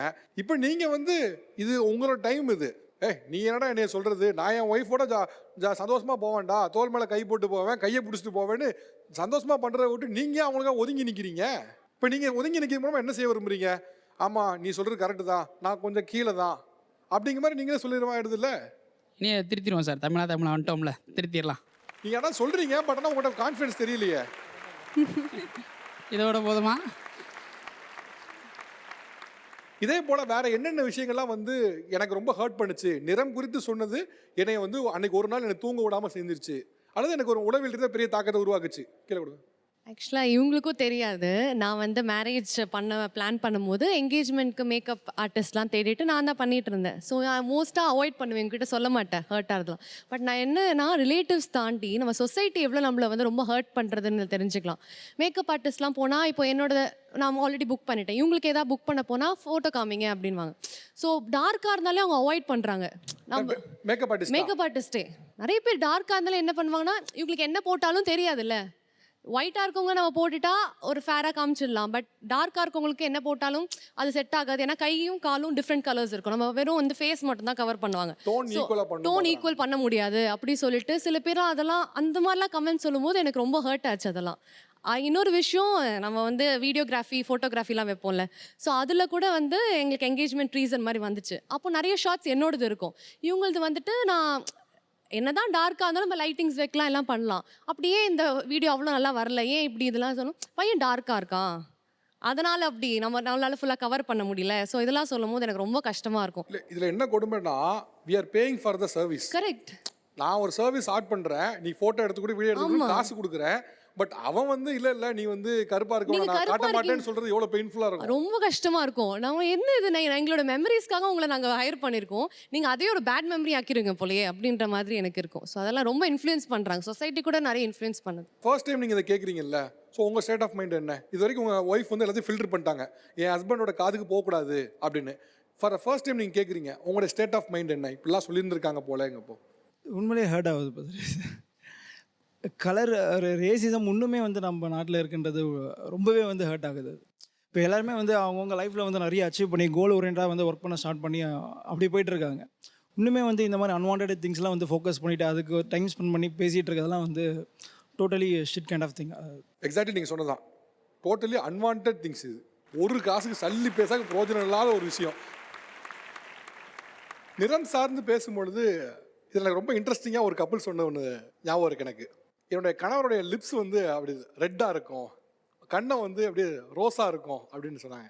ஏன்னா கருப்பை வந்து வேண்டாம் அப்படின்னு சொல்லி எல்லாம் ரிஜெக்ட் பண்ணிவிட்டு அது குறித்து கேலியும் கிண்டல் பண்ணிருக்கப்போ அதை வர்ணனை பண்ணுறதுன்னு இருக்குல்ல, அதை பியூட்டி பண்ணுறது இருக்குல்ல, அது வந்து ஒரு அழகான ஒரு விஷயம். ஒரு அழகுபடுத்தி அது நிறைய கொஞ்சலுமா சொல்கிறதுங்கிறது ரொம்ப முக்கியமான விஷயம். ஸோ அப்படி சொன்னது ரொம்ப இன்ட்ரெஸ்டிங்காக பட்டுச்சு. அப்படி யாரெல்லாம் அவங்களுடைய கணவர்களை அவங்க கணவரோட அழகை இந்த மாதிரி விஷயங்கள்லாம் சொல்ல வர்ணிப்பேன், உன்னோட கண் இப்படி இருக்கு, உன்னோட காதுகள் இப்படி இருக்கு அப்படின்னு சொல்லுவேன் அப்படின்னு சொல்கிறோம் யாரு? கை தூக்க நான் டக்குன்னு மைக் பாஸ் பண்ணுறேன். எனக்கு இவங்கள்ட்ட பிடிச்சதே சிரிப்பு தான். அது மேல் பல்லு மட்டும் தெரியும், வரிசையாக இருக்கும். இவங்களோட பிளாக் ஃபேஸில் அது மட்டும் ஒயிட்டாக இருக்குமா, ஸோ ரொம்ப பிடிக்கும். ஓகே, அந்த கருப்பு முகத்தில் அந்த வெள்ளை பற்கள். Okay, super. ஆமாம், அதுக்கப்புறம் இந்த கண் இமை இருக்குல்ல, அது கேர்ள்ஸுக்குள்ளே அவ்வளோ முடி இருக்காது, இவங்களுக்கு ரொம்ப அழகாக இருக்கும். நான் நிறைய டைம் சொல்லுவேன் உனக்கு ஐலைனர்லாம் போட்டு விட்டா அழகாக இருக்கும்னு, ஆனால் ஓகே பண்ண மாட்டாங்க. நீங்கள் பேசும்போதெல்லாம் பாருங்கள, யார் எந்த என்னையா சொல்லிருக்காரு அப்படின்னு மாதிரி பார்த்துட்டு சொல்ல மாட்டேன், நான் எதுவும் சொல்ல மாட்டேன். சொன்னால் எதுவும் சொன்னதில்லை. ஆக்சுவலாக நான் மார்னிங் தூங்கி எழுந்திருக்கிறப்ப வந்து ஃபேஸுக்கிட்ட வந்து இப்படி படுத்துருப்பாங்க, என் ஃபேஸுக்கு முன்னாடி அதை ஃபோட்டோலாம் எடுத்து வச்சுருப்பாங்க. நான் முழிச்சோன்னு தான் தெரியும். எதுவுமே சொல்ல மாட்டேன், நான் எக்ஸ்ப்ரெஷன் எதுவுமே பண்ண மாட்டேன், மனசுக்குள்ளேயே நினச்சிட்டு நானே சந்தோஷப்பட்டுக்குவேன். சூப்பர். ஓகே, வேற வேற வேற யாரெல்லாம் உங்களுடைய கணவரோட அழகை வர்ணிப்பது? இவரோட ஸ்கின் வந்து ரொம்ப க்ளோயிங்காக இருக்கும் பயங்கரமாக. மார்னிங் டைம்லாம் எழுந்துச்சு பார்த்தோன்னா அந்த வெயிலெல்லாம் போய் நின்னாருன்னா பயங்கரமாக க்ளோயிங்காக ரொம்ப ஷைனிங்காக செமையாக. நம்மளாம் சன்ஸ்க்ரீனு அது இதுன்னு போட்டாலும் அந்த அளவுக்கு வராது. நான் ரொம்ப வந்து ஷைனிங்காக இருக்கும் ஒரு ஃபேஸ். தென் வந்து ஃபிட்னஸ் வந்து வேறு லெவலில் இருக்கும். ஸோ அது ரொம்ப பிடிக்கும் எனக்கு. தென் மேரேஜ் வந்து பார்த்திங்கன்னா எங்களுக்கு 5:30 to 6 இயர்லி மார்னிங்கில் வச்சாங்க. ஸோ வந்து கரெக்டாக அந்த முகூர்த்தம் டைம் நெருங்க வெயில் வரும்போது அந்த வேஷ்டி ஷர்ட்டுக்கும் அந்த இதுக்கும் செம்மையாக ரஜினிகாந்த் மாதிரியே இருப்பார். அந்த ஹேர் ஸ்டைல் பார்த்திங்கன்னா அதே மாதிரி வச்சுருப்பாரு. இன்னும் கொஞ்சம் லாங்காக வச்சுருந்தாரு. அப்பாக்காக கொஞ்சம் கட் பண்ணிட்டாரு. ஆனால் அது ரொம்ப பிடிச்சிருந்தது எனக்கு. அந்த ஹேர் ஸ்டைலில் கொஞ்சம் வளர்த்துங்கன்னு சொல்லிட்டு இருப்பேன். அதனால் ஹேர் ரொம்ப பிடிக்கும் எனக்கு அவரோடது. நான் சொல்லுவேன் மினிக்கி அப்படின்னு நான் சொல்லிட்டே இருப்பேன் டெய்லி காலையில். மினிக்காத அப்படின்னு சொல்லிட்டு இருப்பேன் நான். சொல்லுவேன் ஒரு படம் அது மாதிரி சன் வரையில அவர் வேஸ்ட் சட்டை போட்டு அப்படி நடந்து வரையில. ஆமாம், அப்படியே கரெக்டாக அந்த வெளிச்சம் வர அவர் அப்படியே எனக்கு தெரிஞ்சார். அந்த முகூர்த்தத்துக்கு நான் அப்படியே உள்ளே என்ட்ரி ஆகும்போது சூப்பராக இருந்துச்சு அந்த வைப்பு. அதில் இவரோட ஃபேஸு செம்மையாக இருந்துச்சு. நான் ரசிச்சுட்டே இருப்பேன். இப்போ அதை வச்சு தான் இப்போ வரைக்கும் சொல்லுவேன் மினிக்காதீங்க மினிக்கி அப்படின்னு சொல்லிட்டு இருப்பேன் நான். சார் அவன் எப்படி சொல்கிறது, அவன் பிளாக்காக இருந்தாலுமே அவனோட லிப்ஸ் வந்து பிங்கிஷாக இருக்கும். அது வந்து எனக்கு ரொம்ப பிடிக்கும்.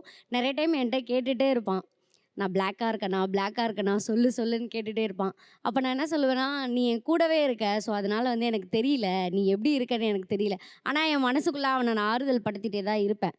அவங்க அம்மாவே சொல்லுவாங்க, என் பையன் கருப்பாக இருந்தாலும் ஆக்டர் தனுஷ் மாதிரி இருக்கான் அப்படின்னு சொல்லுவாங்க. ஆனால் நான் அப்போ என்ன சொல்லுவேன்னா, அப்படிலாம் சொல்லாதீங்க, அவருக்கு இந்த விஷயம் தெரிஞ்சதுன்னா அவர் எப்படி ரியாக்ட் பண்ணுவார்னே தெரியாது. நீங்கள் எக்ஸ்பிரஸ் பண்ணுறது இல்லை, எக்ஸ்பிரஸ் பண்ணலாம்ல. அதுதான் நான் இந்த இடத்துல சொல்கிறேன். அவன் நிஜமாவே அவரை மாதிரி தான் இருக்கான், தனுஷ் மாதிரி தான் இருக்கான். சூப்பர். ஓகே வேற இந்த பக்கம். அவங்க ஃபுல்லாகவே பிளாக்காக தான் இருப்பாங்க, கருப்பாக தான் இருப்பாங்க. எந்த ட்ரெஸ்ஸு நார்மலாக போட்டு ஒரு லைட்டாக நெத்தியில் சந்தனம் மட்டும் வச்சு விட்டு இங்கே ஒரு சிங்கப்பல் இருக்கும் அவங்களுக்கு.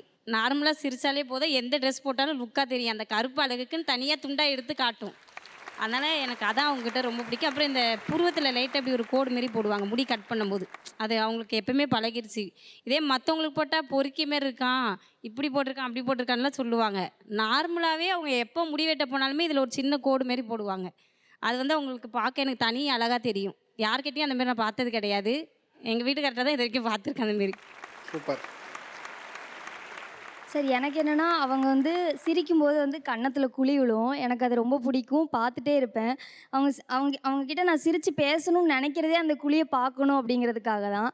அப்புறம் இன்னொரு விஷயம் என்னென்னா, சில பேர் எல்லாருமே எப்படின்னா கருப்பாக இருக்கிறவங்கள அழகாக இருக்குன்னு சொல்கிறதுக்கு எப்படி சொல்லுவாங்கன்னா, கருப்பாக இருந்தாலும் அழகாக இருக்கான் அப்படின்னு சொல்லுவாங்க. அது என்ன அந்த இருந்தாலும் கருப்பாக அழகாக இருக்கான் அப்படின்னு சொன்னால் அது வந்து எவ்வளோ அழகாக இருக்குது. இப்போ நீங்கள் சொல்கிறீங்களே சிகப்பாக அழகாக இருக்க அப்படின்னு சொல்கிறீங்க, இப்போ கருப்பாக அழகாக இருக்க அப்படின்னு சொல்லும்போது அது எப்படி அழகாக இருக்குது. ஆனால் நீங்கள் கருப்பாக இருந்தாலும் அழகாக இருக்க அப்படின்னு சொல்லும்போது அவங்களுக்குள்ளே வந்து இன்னும் கொஞ்சம் தான் அந்த கருப்பாக இருக்குமோ அப்படிங்கிறது வந்து இன்னும் கொஞ்சம் தூண்டும். ஆனால் ஒரு விதத்தில் சந்தோஷப்படுவாங்க, அழகாக இருக்கேன்னு சொல்கிறாங்களேன்னு சந்தோஷப்படுவாங்க. ஆனால் இருந்தாலும் அப்படிங்கிற இடத்துல வந்து அவங்களுக்கு உள்ளுக்குள்ளே கொஞ்சம் தோணும். அதனால அப்படி கொஞ்சம் பழகலான்னு இல்லை, நல்ல பெர்ஸ்பெக்டிவ் தான். ஏன்னா வெள்ளையாக இருந்தாலும் அழகு அப்படின்னு யாரும் சொல்கிறது இல்லைல்ல. அது என்ன கருப்பாக இருந்தாலும் ஒரு இக்கண்ணா வைக்கும் போதே அப்போ அதில் ஏதோ சுட்சமாக இருக்குதுன்னு அர்த்தம். ஓகே வேற சூப்பர். சார் இவங்க வீட்டிலேயே இவன் தான் கொஞ்சம் கலர் கம்மி, ஆனால் இவன் தான் ரொம்ப அழகாக இருப்பான். இன்னொன்று அவனோட ஐலேசஸ் ஐப்ரோஸ்லாம் நல்லாயிருக்கும். எனக்கு கொஞ்சம் கட் பண்ணி தரியா, நான் ஐலேசஸ்லாம் வச்சுக்கிறேன் அப்படிலாம் நான் சொல்லுவேன். ரொம்ப அழகாக இருக்கும் சார். நான் அவன்கிட்ட அடிக்கடி அதான் சொல்லிட்டே இருப்பேன். ஓகே வேற. ஆக்சுவலாக அவங்களோட ஸ்மைல் எனக்கு ரொம்ப பிடிக்கும். அவங்க சிரிச்சாலே ரொம்ப க்யூட்டாக இருப்பாங்க. அவங்க ஹேர் வந்து எனக்கு ரொம்ப பிடிக்கும். ஆனால் அவங்க சொல்லுவாங்க எனக்கு ஸ்ட்ரைட்டாக இருந்தால் தான் பிடிக்கும் அப்படி சொல்லுவாங்க. ஆனால் எனக்கு அப்படி சுருட்டியாக இருக்கிறது தான் எனக்கு ரொம்ப பிடிக்குமே. நான் டெய்லியுமே அவங்கள கொஞ்சிட்டே இருப்பேன், அழகி அப்படி சொல்லிட்டு டெய்லியுமே ரசிச்சுட்டே இருப்பேன், கொஞ்சிட்டே இருப்பேன். ஒரு பக்கத்தில் நிறம் சார்ந்து என்னென்ன டிஸ்கிரிமினேஷன்ஸ் ஃபேஸ் பண்ணப்படுது, அது மட்டும் இல்லாமல் மனைவிமார்கள் எப்படி கணவன்மார்களை கொஞ்சிக்கிட்டு இருக்காங்க, கருப்பழகை எப்படி ரசிக்கிறாங்க அப்படின்னு பல்வேறு விஷயங்கள் பேசிகிட்டு இருக்கோம். இந்த நிகழ்வை இன்னும் ஸ்பெஷல் ஆக்குறதுக்காக பாடல் ஆசிரியர் மற்றும் கவிஞர் திரு ஸ்நேகன் அவர்கள் வந்திருக்காங்க. அதே போல் நடிகை ரித்விகா வந்திருக்காங்க. ஃபர்ஸ்ட் ரித்விகா உங்ககிட்ட இருந்து போயிடலான்னு பார்க்குறேன். இப்போ இங்கே பேசும்போது இந்த கருப்புனால என்னென்ன டிஸ்கிரிமினேஷன் ஃபேஸ் பண்ணாங்க அப்படிங்கிறத நிறைய பேர் சொன்னாங்க. ஆக்சுவலாக black is another colour, but ஆனால் அதை தாண்டி பிளாக் ஒரு க்ரைம் மாதிரி, பிளாக்காக இருக்கிறது வந்து இன்னும் பாவம் அப்படிங்கிற மாதிரி ரொம்ப தீவிரமாக ஹர்ட் பண்ணது இதெல்லாம் வந்து சொல்கிறாங்க. இப்போ நீங்கள் இன்னும் டெலிவிஷன் இண்டஸ்ட்ரியில் இருக்கீங்க, மீடியாவில் இருக்கீங்க. ஸோ இதில் பார்க்கும்போது நீங்கள் ஒன்ஸ் இந்த இண்டஸ்ட்ரியில் என்டர் ஆகும்போதோ இல்லை ஆன் டேட் வரைக்குமே இந்த பிளாக்காக இருக்கிறது டஸ்கியாக இருக்கிறதுனால ஏதாவது இஷ்யூஸ் ஃபேஸ் பண்ணீங்களா? நிறைய ஃபேஸ் பண்ணியிருக்கேன். ஸ்டார்டிங்கில் வந்து எனக்கு வந்து அந்த டிஸ்கிரிமினேஷனே அப்படின்னா என்னன்னே தெரியாது. அந்த வார்த்தைனே என்ன, அந்த வார்த்தைக்கான அர்த்தமே என்னன்னு ஃபேமிலியில் என்விரான்மெண்ட்டில் தெரியாது. சினிமாவில் என்டர் ஆனதுக்கப்புறம் இந்த ஆடிஷன்ஸ்லாம் ஸ்டார்டிங்கில் நிறைய கூப்பிடுவாங்க. அப்போ போகும்போதெல்லாம் இந்த கலருக்காகவே ரிஜெக்ஷன் நடந்திருக்கு. நிறைய விஷயம் சொல்லுவாங்க. சில பேர் வந்து அப்புறம் கூப்பிடுறேன்னும் போதே தெரிஞ்சிடும், ஓகே கலர் தான் அப்படின்னு. டைரெக்டாகவும் சொல்லியிருக்காங்க, இல்லைம்மா இந்த ரோலுக்கு நாங்கள் கொஞ்சம் வந்து ஃபேர் ஸ்கின் டோனை வந்து நாங்கள் தேடிட்டுருக்கோம், உங்களோட பெர்ஃபார்மன்ஸ்லாம் ஓகே தான், உங்களுடைய டைலாக் டெலிவரி ஓகே தான், பட் கலர் மட்டும் கொஞ்சம் அந்த மாதிரி. ஸோ நீங்கள் ட்ரை பண்ணது வந்து லீட் ரோல் ஹீரோயினுக்கு தான்? ஆமாம். ஓகே. ஸ்டார்டிங்கில் அப்படி தான் இருக்கும்போது அந்த படம் வந்ததுக்கப்புறம் பார்த்தா அந்த பொண்ணு கலராக இருக்கும், டல் பண்ணி தான் நடிக்க வச்சிருப்பாங்க. ஓகே. அதுக்கு நம்மளே நடிச்சிருக்கலாமே அப்படின்னு தோணும் எனக்கு. ஸோ இதெல்லாம் நடந்திருக்கு. ஓகே. ஸோ இப்போ இது ஃபர்ஸ்ட் டைம் கேட்கப்போ உங்களுக்கு பெரிய ஷாக்காக இருக்கும். அதாவது ஆல்ரெடி ஃபேமிலி என்விரான்மெண்ட்டில் அப்படி ஒரு சினாரியோ உங்கள்கிட்ட இல்லை, ஆனால் ஃபர்ஸ்ட் டைம் இண்டஸ்ட்ரியில் அப்படி கேட்குறீங்க. அது உங்களை எவ்வளோ ஹர்ட் பண்ணுச்சு அண்ட் அதை எப்படி ஓவர் கம் பண்ணீங்க? ஏன்னா இந்த இண்டஸ்ட்ரியை விட்டு வெளியே போக முடியாது, you have to deal with this people. எப்படி இதை டீல் பண்ணி எப்படி ஓவர் கம் பண்ணீங்க? ஃபஸ்ட்டு நமக்கு என்ன தெரியுமா தோணும், நம்ம கலர் ஆகணும் அப்படின்னு தோணும். இதுதான் உண்மை, இதுதான் சைக்காலஜிக்கல் ஃபேக்ட், ஹியூமனோட சைக்காலஜிக்கல் ஃபேக்ட். ஓ நம்மளை கருப்பாக இருக்காங்கன்னு சொல்லிட்டாங்களா, சரி இனிமேல் ஜூஸ் குடி, இனிமேல் ஏசிலேயே இரு, இனிமேல் டெய்லி ஏபிசி ஜூஸ் குடி அப்படின்னு சொல்லி நம்மளை நம்ம க்ரூம் பண்ணிக்க தோணும், நம்ம வெள்ளையாகணும் அப்படின்ட்டு. ஸோ அது ஹெல்த்தியாகவும் நல்லது தான். பட் அவங்க நினைக்கிற மாதிரி நம்ம பிறந்ததே இந்த கலரில் தான். ஸோ இது நம்மளோட சவுத் இண்டியன்ஸே இப்படி தான், மொத்தமாக நம்மளை மாற்றிக்க முடியாது. அதனால் நமக்கு என்ன கிடைக்குதோ, நமக்கு என்ன கேரக்டர்ஸ் வருதோ, நான் எப்படி ப்ரொஜெக்ட் பண்ணிக்கிறேனோ அதில் நான் ட்ராவல் பண்ண ஆரம்பித்தேன். அதோட பயணம் தான் இப்போ வரைக்கும் போயிட்டுருக்கு. ஆன் டேட்டில் எப்படி இருக்குது? இப்போ வந்து ஒரு 90% கண்டிப்பாக அந்த இது கிடையாது. இப்போ இந்த டிஸ்கஷனை நம்ம இந்த மேடையில் பேசுகிறோம் அப்படின்னும் போதே, இப்போ பார்க்கும்போதே பாருங்கள், பிளாக் அண்ட் ஒயிட்டாக நீங்கள் உட்கார வச்சுருக்கிறீங்க. ஸோ நம்ம கருப்பை கொண்டாடுற அளவுக்கு வந்துட்டோம். ஆனால் இது வந்து ஆரம்பம் மட்டும்தான். இப்போயும் அந்த ரிஜெக்ஷன் இருக்க தான் செய்யுது. அதை நான் வந்து ஃப்ராங்காகவே நான் எங்கே வேணாலும் சொல்லுவேன். ஆக்சுவலாக ரித்திகாவுடைய ஆக்டிங் வந்து எல்லாருமே படங்களில் பார்த்துருப்போம், அவங்களோட பெர்ஃபார்மன்ஸ் வந்து எல்லாருமே பாராட்டிருப்போம். இவங்க ஸ்டார்டிங்கில் இவங்களை ரிஜெக்ட் பண்ணது மூலமாக அந்த படம் ஒரு நல்ல ஹீரோயினை லூஸ் பண்ணிடுச்சு. ஆக்சுவலாக அதான் உண்மை ஃபேக்ட். ரைட். ஸ்னேகன் சார், இப்போ இங்கே பேசும்பொழுது சொசைட்டியில் இந்த நிறம் சார்ந்து இருக்கக்கூடிய பாகுபாடு, டிஸ்கிரிமினேஷன் எப்படி இருக்குங்கிறத பேசணும். அதில் ரொம்ப எல்லாருக்குமே ஷாக்காக இருந்தது என்னென்னா, ஒரு பெண் ப்ரெக்னெண்ட்டாக இருக்காங்க, அவங்க கணவர் வந்து கருப்பு நிறத்தில் இருக்கார். நீ அவரை பார்த்துட்டா பறக்க குழந்தையும் வந்து கருப்பாக பறக்கும், இந்த மாதிரிலாம் வந்து சமூகத்தில் சொல்கிறது இருக்குது அப்படின்னு. நான் கூட அது ரொம்ப எக்ஸெப்ஷன் நினச்சேன், பட் இட்ஸ் நாட் எக்ஸெப்ஷன். 2-3 பேர் சொல்கிறாங்க. ஸோ அந்த அளவில் இருக்குது. இது சோஷியலாக இது எப்படி சேஞ்ச் ஆகும்? நீங்கள் சமூகமாக ஒரு சமூக மாற்றத்தை எப்படி முன்னெடுத்து போகணும்னு நினைக்கிறீங்க? பொதுவாக வந்து நீங்கள் சொல்கிறது 100% உண்மை. இப்போ ரித்திகா சொன்னது வந்து எதுவுமே பொய்யும் கிடையாது. அதே மாதிரி இன்றைக்கி இந்த மேடையிலே நிறைய பேர் அதை ஷேர் பண்ணிக்கிட்டாங்க. இது தெரிஞ்சோ தெரியாமலோ அவங்கக்கிட்ட அழகுங்கிறது வேறு, நிறம்ங்கிறது வேறுங்கிறது தெரியாமலே போச்சு சமூகத்தில். அழகுங்கிறது வேறு, நிறம் என்பது வேறு. ஆனால் அதை கொண்டாடுற விதமாக இந்த தமிழா இருக்கும்போது முதல்ல நம்மளை வந்து பாராட்ட வேண்டியது இந்த கருப்பு கணவர்களை கைப்பிடித்து அழைத்து வந்து சிகப்பு தேவதைகளை நம்ம பாராட்ட வேண்டியது. ஏன்னா இவங்க தான் அடுத்த தலைமுறைக்கு வந்து கருப்புங்கிறது வெறும் வண்ணம் தாண்டா, அது எண்ணம் இல்லை அப்படிங்கிறத அடித்து உடைக்கிறத இதை நான் பார்த்துட்ருக்கேன். அது வந்து அதனால் நான் என்ன பொறுத்த வரைக்கும் இது மாறணும், மாறிக்கிட்டு இருக்குது. முழுசாக மாறிடுச்சானா இன்னும் இல்லை. இப்போ இருக்கிற பெண்களை பொதுவாகவே காதலை ஆண் சொன்னாலும் பெண் சொன்னாலும் எங்கே முழுமை பெறுகிறது என்றால், ஒரு பெண் அங்கீகரிக்கும் போது மட்டும்தான் காதல் முழுமை பெறுகிறது. ஆண் அங்கீகரிக்கும் போது இல்லை, பெண் அங்கீகரிக்கும் போது மட்டும்தான் காதல் முழுமை பெறுகிறது. அப்போ இந்த கருப்புகளை இந்த சிவப்புகள் அங்கீகரித்திருக்கிறது. இங்கிலீஷ் ஒரு அழகான கோட் ஒன்று இருக்குது, love is the language which deaf can hear and blind can see அப்படின்னு. அதாவது காதல் மட்டும்தான் காது கேளாதவர்களும் கேட்க முடியும், கண் பார்வை இல்லாதவர்களும் பார்க்க முடியும். உங்களுடைய காதல் அது. ஏன்னா உங்களுடைய காதலில் வந்து எங்கேயுமே பேரியர்ஸ் இல்லை. அதனால தான் உங்களால் வந்து இது நிறத்தை கருப்பு சிவப்புலாம் பார்க்க தெரியல. உங்கள் காதலை வந்து நீங்கள் வந்து இவங்க சொல்கிற மாதிரி ஒரு கண்ணாடி போட்டு பார்த்துருந்தீங்கன்னா, ஆமாம் இல்லை நம்மளை மாதிரி இல்லைல்ல, கை பரு டேனாக இருக்குது, இதெல்லாம் தோணும். இதெல்லாம் தோணாமல் இருக்கிறது காரணம் என்னன்னா உங்களுடைய காதல். நீங்கள் அறிவியல் பார்த்தீங்கன்னா காதல் என்ன சொல்லணும்னா ஹார்மோன்ஸோட விளையாட்டுங்க. அது அறிவியலை பொறுத்த வரைக்கும் எமோஷன்ஸ்லாம் கிடையாது, ஒரு ஹார்மோனோட விளையாட்டு. நிறமும் அப்படி தான், மெலனின் ஒரு ஹார்மோன், அந்த ஹார்மோனால கருப்பாக இருக்குது, உழைப்புனால கருப்பாக இருக்குது, அவ்வளோதானே தவிர இதில் ரொம்ப நுட்பமாக பார்த்தீங்கன்னா ஒன்றுமே கிடையாது. அதனால் இந்த கருப்புங்கிறத வந்து நார்மலைஸ் பண்ணுறது தான் சரி. ஸோ நீங்களுமே உங்கள் மன ஓட்டத்தில் கருப்பு என்பது ஒரு நார்மல், 10 கலர் இருக்க மாதிரி இது ஒரு கலர் நினச்சிட்டிங்கன்னா பிரச்சனை சால்வ். இந்த மன ஓட்டம் இவர்களுக்கு மட்டும் இல்லாமல் சமூகமாக வரணும்னு தமிழா விரும்புது. தயவுசெய்து பார்க்கவர்கள் இந்த கருப்பு நிறம் குறித்து டிஸ்கிரிமினேஷனை தயவு செஞ்சு கைவிட்டுருங்க. இது நாகரிகமே இல்லாத ஒரு கேவலமான செயல். தயவு செஞ்சு அதை பண்ணாதீங்க. இதுதான் நான் தமிழா சொல்ல நினச்ச முக்கியமான ஒரு கருத்து. ஆக்சுவலாக சிறப்பு விருந்தினராக கலந்துக்கிட்ட இருவருக்கும் என்னுடைய மனமார்ந்த நன்றி. Thank you sir. தேங்க்யூ. இது வேர்ல்டு கிளாஸ் குவாலிட்டி உங்கள் அனு ஸ்டைல்ஸ் மற்றும் பிசுபிசுப்பு இல்லாத சன்லேண்ட் ரிஃபைன் சன்ஃப்ளவர் ஆயில் வழங்கும் தமிழா co-powered by தமிழகம் எங்கும் கிளைகள் கொண்ட Annammal institute of hotel management and MCR pure cotton club formal and casual shirts, co-presented by Twinbird Leggings, Wear It, Feel It, Love It and Dr. MGR Educational and Research Institute, Maduravoyal, Chennai. மற்றும் ஒரு நிகழ்ச்சி சந்திக்கிறேன். நன்றி, வணக்கம்.